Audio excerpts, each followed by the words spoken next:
ਨੂੰ ਸਵਾਗਤ ਹੈ। ਸਤਿ ਸ੍ਰੀ ਅਕਾਲ। ਸਤਿ ਸ਼੍ਰੀ ਅਕਾਲ, ਧੰਨਵਾਦ ਜੀ ਆਇਆਂ ਨੂੰ। ਪੰਜਾਬੀ ਰੇਡੀਓ USA ਦੇ ਜਿੰਨੇ ਵੀ ਸਰੋਤੇ ਸਾਡੇ ਸਾਰੇ ਹੀ AM ਸਟੇਸ਼ਨਸ, FM ਸਟੇਸ਼ਨਸ, ਘਰਾਂ ਦੇ ਵਿੱਚ ਰੇਡੀਓ ਸੈਟਸ ਦੇ ਰਾਹੀਂ, ਟੈਲੀਫੋਨ ਦੇ ਰਾਹੀਂ, ਫੇਸਬੁੱਕ, YouTube ਤੇ ਲਾਈਵ ਦੇਖ ਰਹੇ ਹੋ, ਸੁਣ ਰਹੇ ਹੋ, ਸਾਰਿਆਂ ਨੂੰ ਜੀ ਆਇਆਂ ਨੂੰ ਤੇ ਬਹੁਤ ਹੀ ਪਿਆਰ ਤੇ ਸਤਿਕਾਰ ਭਰੀ ਸਤਿ ਸ਼੍ਰੀ ਅਕਾਲ। ਸਰੋਤਿਓ, ਅੱਜ ਅਗਸਤ ਦੀ 5 ਤਰੀਕ ਆ, ਦਿਨ ਸੋਮਵਾਰ ਹੈ ਤੇ ਤੁਹਾਡੇ ਲਈ ਸਵੇਰ ਦਾ ਅਪਡੇਟ ਅਮਰੀਕਾ ਪ੍ਰੋਗਰਾਮ ਲੈ ਕੇ ਹਾਜ਼ਰ ਹੋਏ ਹਾਂ। ਸਾਡੇ ਅੱਜ ਦੇ ਇਸ ਪ੍ਰੋਗਰਾਮ ਨੂੰ ਤੁਹਾਡੇ ਸਾਰਿਆਂ ਤੱਕ ਪਹੁੰਚਾਉਣ 'ਚ ਸਹਿਯੋਗ ਕਰਦੇ ਨੇ ਖਾਲਸਾ ਇੰਸ਼ੋਰੈਂਸ ਏਜੰਸੀ, ਜਿਨ੍ਹਾਂ ਦੇ ਕੋਲੋਂ ਹਰ ਇੱਕ ਤਰੀਕੇ ਦੀ ਇੰਸ਼ੋਰੈਂਸ ਕਰਵਾ ਸਕਦੇ ਹੋ। ਇੰਸ਼ੋਰੈਂਸ ਬਾਰੇ ਪਤਾ ਕਰਨ ਲਈ ਕਾਲ ਕਰ ਸਕਦੇ ਹੋ 408 272 2500। 1992 ਤੋਂ ਇੰਸ਼ੋਰੈਂਸ ਤੇ ਬਿਜ਼ਨਸ ਦੇ ਵਿੱਚ ਨੇ। ਕਵਰਡ ਕੈਲੀਫੋਰਨੀਆ ਹੈਲਥ ਇੰਸ਼ੋਰੈਂਸ ਕਰਵਾਉਣੀ ਹੋਵੇ, ਇਸ ਦੇ ਨਾਲ ਵਿਜ਼ਟਰ ਇੰਸ਼ੋਰੈਂਸ, ਲਾਈਫ ਇੰਸ਼ੋਰੈਂਸ ਦੇ ਨਾਲ ਕੈਲੀਫੋਰਨੀਆ ਦੇ ਵਿੱਚ ਘਰਾਂ ਦੀ ਇੰਸ਼ੋਰੈਂਸ ਦੇ ਲਈ ਤੁਸੀਂ ਇਹਨਾਂ ਦੇ ਨਾਲ ਸੰਪਰਕ ਕਰੋ। ਬਹੁਤ ਹੀ ਵਧੀਆ ਇਹਨਾਂ ਦੇ ਕੋਲੋਂ ਹੋਮ ਇੰਸ਼ੋਰੈਂਸ ਦੀਆਂ ਕੰਪਨੀਜ਼ ਮੌਜੂਦ ਨੇ। ਕਾਲ 4082722500। ਟੇਰਕੀਆਨਾ ਇਮੀਗ੍ਰੇਸ਼ਨ ਲਾ ਫਰਮ, US ਇਮੀਗ੍ਰੇਸ਼ਨ ਦਾ ਹੋਵੇ ਕਿਸੇ ਵੀ ਤਰੀਕੇ ਦਾ ਕੰਮ, ਕਾਲ ਅਟਰਨੀ ਜੇ ਟੇਰਕੀਆਨਾ 415 909 0503। Manjeet Singh Kular, Avtar Singh Manzil Clovis, Satnam Singh Sunny Parewal, Amarjit Singh Dosanjh Yuba City, Lakhvir Singh Samra Texas, Gurmel Singh Laddar Bakersfield, Amarjit Singh Stockton, Sarabjit Singh Toor New Jersey, Harnek Singh Pabla Renton Washington, H&M oil ontario, Harjit Singh Lathrop, Gurmel Singh Balbir ਵਾਸੀ Elk Grove, Shamsher Singh Dhillon New York, Grewal travel services Yuba City, tax payroll, visa, OCI card, passport ਦੀਆਂ services ਲੈ ਸਕਦੇ ਹੋ। ਕਾਲ 5307517605। ਤੇ ਊੜਾ ਡੈਟ ਰਿਲੀਫ ਵਾਲੇ ਨਿਰਮਲ ਸਿੰਘ ਮਾਨ, ਇਕਨੋਮਿਕ ਹਾਰਡਸ਼ਿਪ ਚੱਲ ਰਹੀ ਹੈ, ਬੈਂਕਰਪਸੀ ਤੋਂ ਬਚਣਾ ਚਾਹੁੰਦੇ ਹੋ, ਡੈਟ ਨੂੰ ਕੰਸੋਲੀਡੇਟ ਕਰਨਾ ਹੈ ਤਾਂ ਕਾਲ ਕਰੋ 4088889914 888 888 9914। ਸਾਰਿਆਂ ਦਾ ਧੰਨਵਾਦ। ਜੇ ਤੁਸੀਂ ਵੀ ਇਸ ਪ੍ਰੋਗਰਾਮ ਨੂੰ ਸਪਾਂਸਰ ਕਰਨਾ ਚਾਹੁੰਦੇ ਹੋ, ਸੰਪਰਕ ਕਰੋ 408 722 7698 ਦੇ ਉੱਤੇ। ਅੱਜ ਦੀਆਂ ਖਬਰਾਂ ਵੱਲ ਚੱਲੀਏ ਤੇ ਸਭ ਤੋਂ ਪਹਿਲਾਂ ਫਲੋਰੀਡਾ ਦੇ ਵਿੱਚ ਆਈਏ ਤੇ ਹਰੀਕੇਨ ਡੈਬੀ ਜੋ ਆ ਉਹ ਕੈਟਾਗਰੀ 1 ਸਟਾਰਮ ਡਿਕਲੇਅਰ ਕੀਤਾ ਗਿਆ ਆ, ਜਿਹਦੇ ਨਾਲ ਬਹੁਤ ਜ਼ਿਆਦਾ ਜਿਹੜੀਆਂ ਕੈਟਾਸਟ੍ਰੋਫਿਕ ਫਲੱਡਿੰਗ ਹੋ ਸਕਦੀ ਹੈਗੀ ਆ। ਸੋ ਫਲੋਰੀਡਾ ਵਾਲੇ ਏਰੀਏ ਦੇ ਵਿੱਚ ਇਹ ਹਿੱਟ ਕਰੂਗਾ। ਬਹੁਤ ਜ਼ਿਆਦਾ ਜਿਹੜਾ ਮੀਂਹ ਪੈਣ ਜਾ ਰਿਹਾ ਹੈਗਾ ਜਾਰਜੀਆ ਤੇ ਸਾਊਥ ਕੈਰੋਲੀਨਾ ਦੇ ਕੋਸਟ ਦੇ ਉੱਤੇ ਵੀ। ਜੋ ਕੈਟਾਗਰੀ 1 ਸਟਾਰਮ ਆ, ਇਹ ਸਟੀਨ ਹੈਚੀ ਏਰੀਆ, ਇੱਕ ਟਾਈਨੀ ਕਮਿਊਨਿਟੀ ਆ ਜਿਹੜਾ ਨਾਰਦਰਨ ਫਲੋਰੀਡਾ ਦੇ ਵਿੱਚ, ਜਿੱਥੇ 1000 ਦੇ ਕਰੀਬ ਲੋਕ ਰਹਿੰਦੇ ਆ। ਫਲੋਰੀਡਾ ਦਾ ਗਲਫ ਕੋਸਟ ਹੈਗਾ ਆ ਤੇ ਉੱਥੇ ਕਹਿੰਦੇ 75 ਮੀਲ ਪਰ ਆਵਰ ਦੇ ਹਿਸਾਬ ਨਾਲ ਹਵਾਵਾਂ ਜਿਹੜੀਆਂ ਚੱਲ ਰਹੀਆਂ ਸੀਗੀਆਂ। ਨੈਸ਼ਨਲ ਹਰੀਕੇਨ ਸੈਂਟਰ ਜੋ ਮਿਆਮੀ ਦੇ ਵਿੱਚ ਆ, ਉਹਨਾਂ ਨੇ ਕਿਹਾ ਵੀ ਇੰਨਾ ਗੁੱਡ ਆ ਵੀ ਇਹ ਜਿਹੜਾ ਹਾਈਲੀ ਪੋਪੂਲੇਟਡ ਕੋਈ ਏਰੀਆ ਹੈਗਾ ਫਲੋਰੀਡਾ ਦੇ ਵਿੱਚ, ਉੱਥੇ ਨਹੀਂ ਆਇਆ। ਜਿੱਥੇ ਘੱਟ ਲੋਕ ਆ ਉੱਥੇ ਇਹ ਆਇਆ ਹੈਗਾ। ਪਰ ਫਲੱਡਿੰਗ ਜਿਹੜੀ ਆ ਉਹ ਫਲੋਰੀਡਾ ਦੇ ਵਿੱਚ, ਸਾਊਥ ਕੈਰੋਲੀਨਾ ਤੇ ਜਾਰਜੀਆ ਦੇ ਵਿੱਚ, ਸਾਰੇ ਏਰੀਏ ਦੇ ਵਿੱਚ ਹੋ ਸਕਦੀ ਹੈਗੀ ਆ। ਸਟੀਨ ਹੈਚੀ ਰਿਵਰ ਜੋ ਆ ਉਹ ਪੂਰੀ ਤਰ੍ਹਾਂ ਕਹਿੰਦੇ ਭਰਿਆ ਹੋਇਆ ਹੈਗਾ ਤੇ ਹੋਰ ਜ਼ਿਆਦਾ ਮੀਂਹ ਪੈਣ ਦੇ ਨਾਲ ਜਿਹੜੇ ਫਲੱਡਿੰਗ ਦੇ ਚਾਂਸ ਹੋਰ ਬਣਦੇ ਹੈਗੇ ਆ। ਹਰੀਕੇਨ ਡੈਬੀ ਜੋ ਆ 20 ਮਾਈਲਸ ਇਹ ਫਰੋਮ ਹਰੀਕੇਨ ਆਡਾਲੀਆ ਇੱਥੇ ਹੈਗਾ। ਤੇ ਨੈਸ਼ਨਲ ਵੈਦਰ ਸਰਵਿਸ ਨੇ ਅਲਰਟ ਜਾਰੀ ਕੀਤਾ ਹੋਇਆ ਹੈਗਾ। ਜੌਨ ਕੈਨੀਜੀਓਲਸੀ ਜੋ ਆ hurricane specialist national hurricane centre ਦੇ, ਉਹਨਾਂ ਨੇ ਕਿਹਾ ਵੀ ਸੈਰਾਸੋਟਾ, ਮੈਂਟੀ ਕਾਉਂਟੀਜ਼ ਉੱਥੇ ਆਲਰੇਡੀ 10 ਤੋਂ ਲੈ ਕੇ 12 ਇੰਚ ਤੱਕ ਮੀਂਹ ਪੈ ਚੁੱਕਾ ਹੈਗਾ। ਸੋ ਬਹੁਤ ਸਾਰੇ ਕਹਿੰਦੇ ਕੋਸਟ ਦੇ ਏਰੀਏ ਆ ਉਹ ਇਹਦੇ ਨਾਲ ਅਫੈਕਟ ਹੋਣਗੇ। ਜਾਰਜੀਆ ਦੇ ਵਿੱਚ ਮੇਜਰ ਫਲੱਡਿੰਗ ਹੋ ਸਕਦੀ ਆ। ਕਨੂਚੀ ਰਿਵਰ ਜੋ ਕਲੈਕਸਟਨ ਤੇ ਊਪੀ ਰਿਵਰ ਜਿਹੜਾ ਹੈਗਾ ਆ ਰੇਡਸਵਿਲ ਏਰੀਏ ਦੇ ਵਿੱਚ, ਉੱਥੇ ਕਾਫੀ ਜ਼ਿਆਦਾ ਅਸਰ ਹੋਊਗਾ। 3 ਲੱਖ ਤੋਂ ਵੱਧ ਜਿਹੜੇ ਕਸਟਮਰਸ ਆ ਉਹ ਇਸ ਟਾਈਮ ਫਲੋਰੀਡਾ ਦੇ ਵਿੱਚ ਬਿਨਾਂ ਬਿਜਲੀ ਤੋਂ ਹੈਗੇ ਆ, ਪਾਵਰ ਆਊਟੇਜ ਦੇ ਮੁਤਾਬਕ। ਜੀ ਬਿਲਕੁਲ। ਹਰੀਕੇਨ ਡੈਬੀ ਜਿੱਦਾਂ ਤੁਸੀਂ ਦੱਸਿਆ ਵੀ ਇਹ ਕੈਟਾਗਰੀ ਸਟਾਰਮ ਜਿਹੜਾ ਹੁਣ ਬਣ ਗਿਆ, ਪਰ ਫਿਰ ਵੀ ਇਸ ਦੇ ਨਾਲ ਕਾਫੀ ਮਾਲੀ ਨੁਕਸਾਨ ਹੋਣ ਦੀਆਂ ਸੰਭਾਵਨਾਵਾਂ ਬਣੀਆਂ ਆ। ਇਸ ਨੇ ਟੈਲਾਹੈਸੀ ਵਾਲੇ ਪਾਸੇ ਤੋਂ ਲੰਘਦੇ ਹੋਏ ਇਵੈਂਚੁਅਲੀ ਦੁਬਾਰਾ ਅਟਲਾਂਟਿਕ ਓਸ਼ਨ 'ਚ ਹੋ ਕੇ ਸਾਊਥ ਕੈਰੋਲੀਨਾ ਦੇ ਵਿੱਚ, ਫਿਰ ਸਾਊਥ ਕੈਰੋਲੀਨਾ, ਨਾਰਥ ਕੈਰੋਲੀਨਾ ਦੇ ਵਿੱਚ ਦਸਤਕ ਜਿਹੜੀ ਉਸਨੇ ਦੇਣੀ ਹੈਗੀ ਆ। ਸੋ ਦੇਖੋ ਕੀ ਇਸ ਦੇ ਨਾਲ ਹੋਰ ਹੁੰਦਾ ਆ, ਪਰ ਬਚਾ ਰਵੇ ਤਾਂ ਜਿਹੜੀ ਉਹ ਚੰਗੀ ਗੱਲ ਹੈਗੀ ਆ। ਤੇ ਹਰਜੋਤ ਸਿੰਘ ਜੀ, ਅਗਲੀ ਜਿਹੜੀ ਗੱਲ ਕਰੀਏ, ਅੱਜ ਸਟਾਕ ਮਾਰਕੀਟ ਪੂਰੀ ਤਰ੍ਹਾਂ ਜਿਹੜੀ ਆ ਉਹ ਡਿੱਗੀ ਪਈ ਆ। 1000 ਪੁਆਇੰਟ ਤੱਕ ਮਾਰਕੀਟ ਇੱਕ ਟਾਈਮ ਦੇ ਉੱਤੇ ਥੱਲੇ ਜਿਹੜੀ ਉਹ ਮੂਧੇ ਮੂੰਹ ਆ ਪਈ ਸੀ।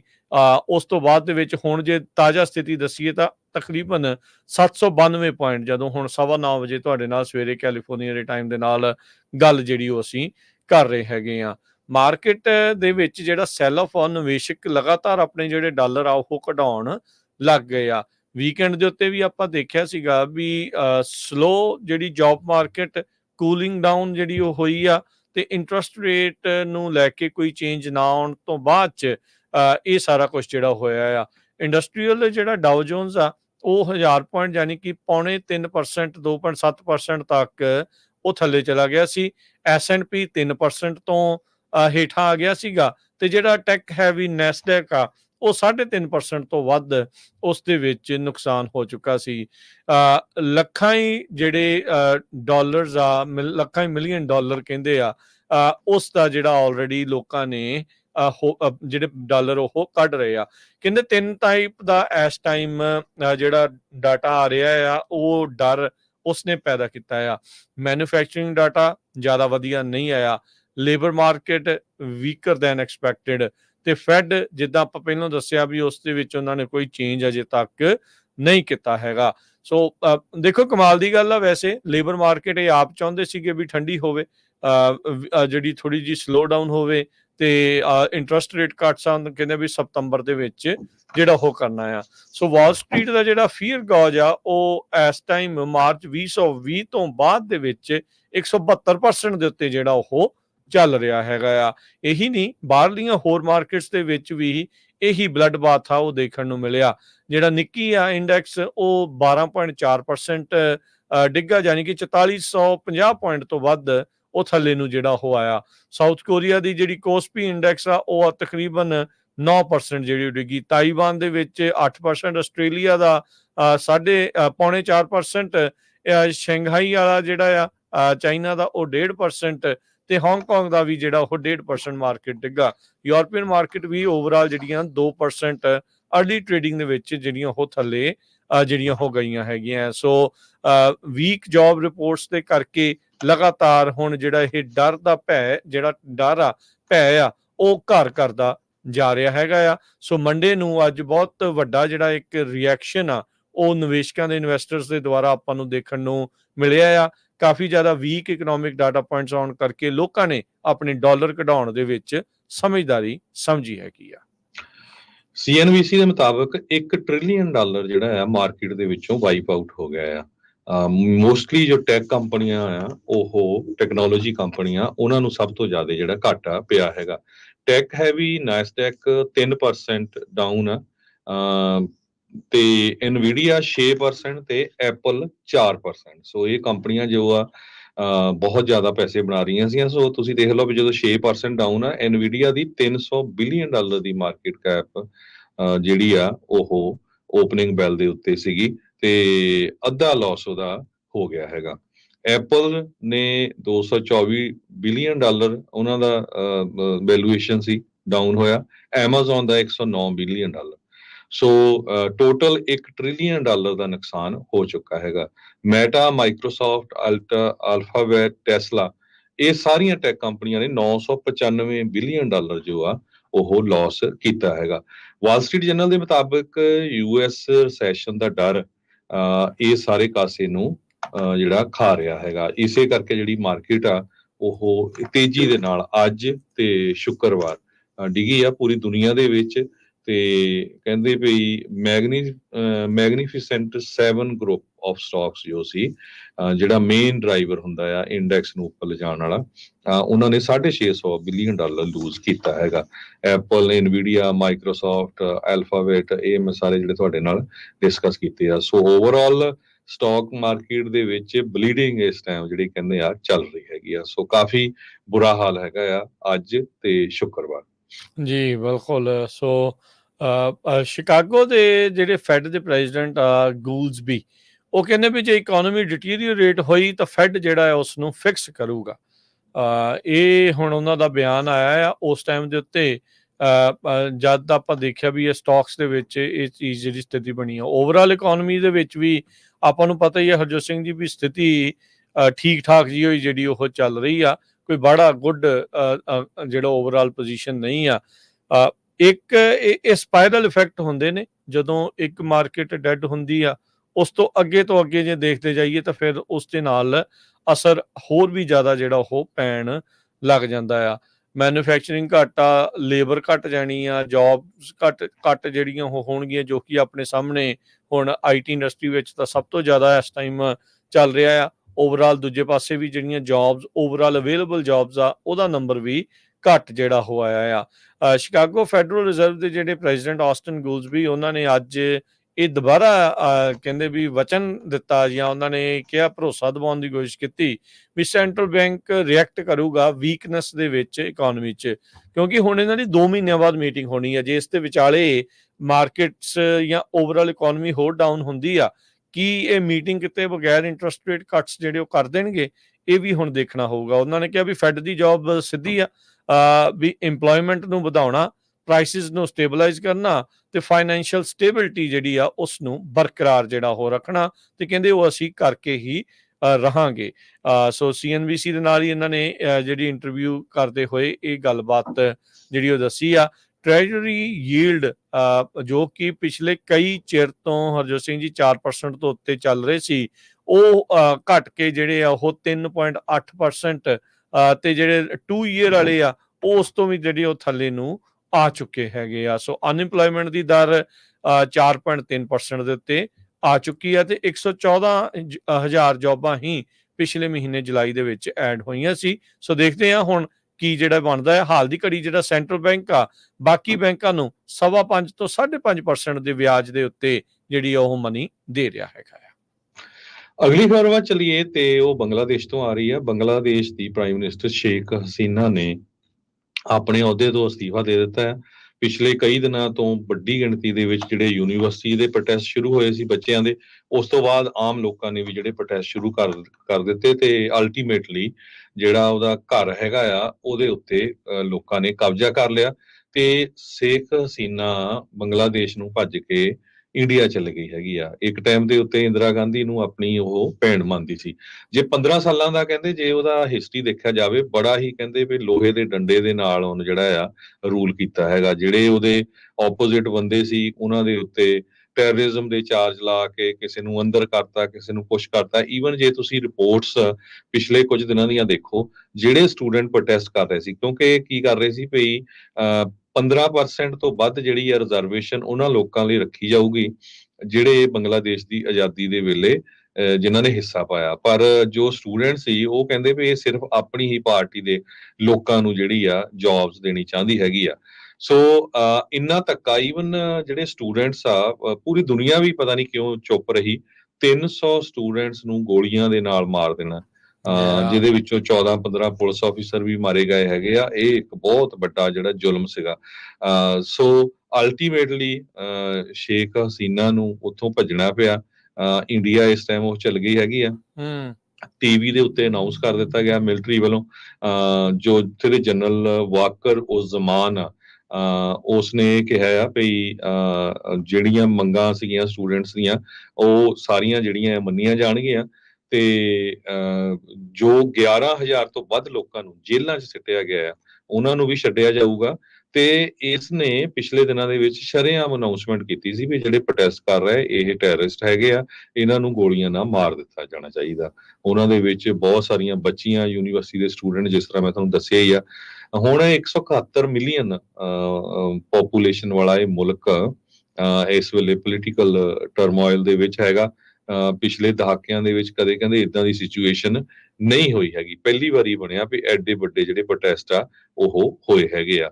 ਬਾਕਰ ਉਸ ਜ਼ਮਾਨ ਨੇ ਇਹ ਕਿਹਾ ਆ ਵੀ ਜਿਹੜੀ ਵਾਇਲੈਂਸ ਆ ਉਹਨੂੰ ਇਮੀਡੀਏਟਲੀ ਖਤਮ ਕਰਨਾ ਚਾਹੀਦਾ, ਤੇ ਅਸੀਂ ਪੂਰੀ ਇਨਵੈਸਟੀਗੇਸ਼ਨ ਕਰਾਂਗੇ।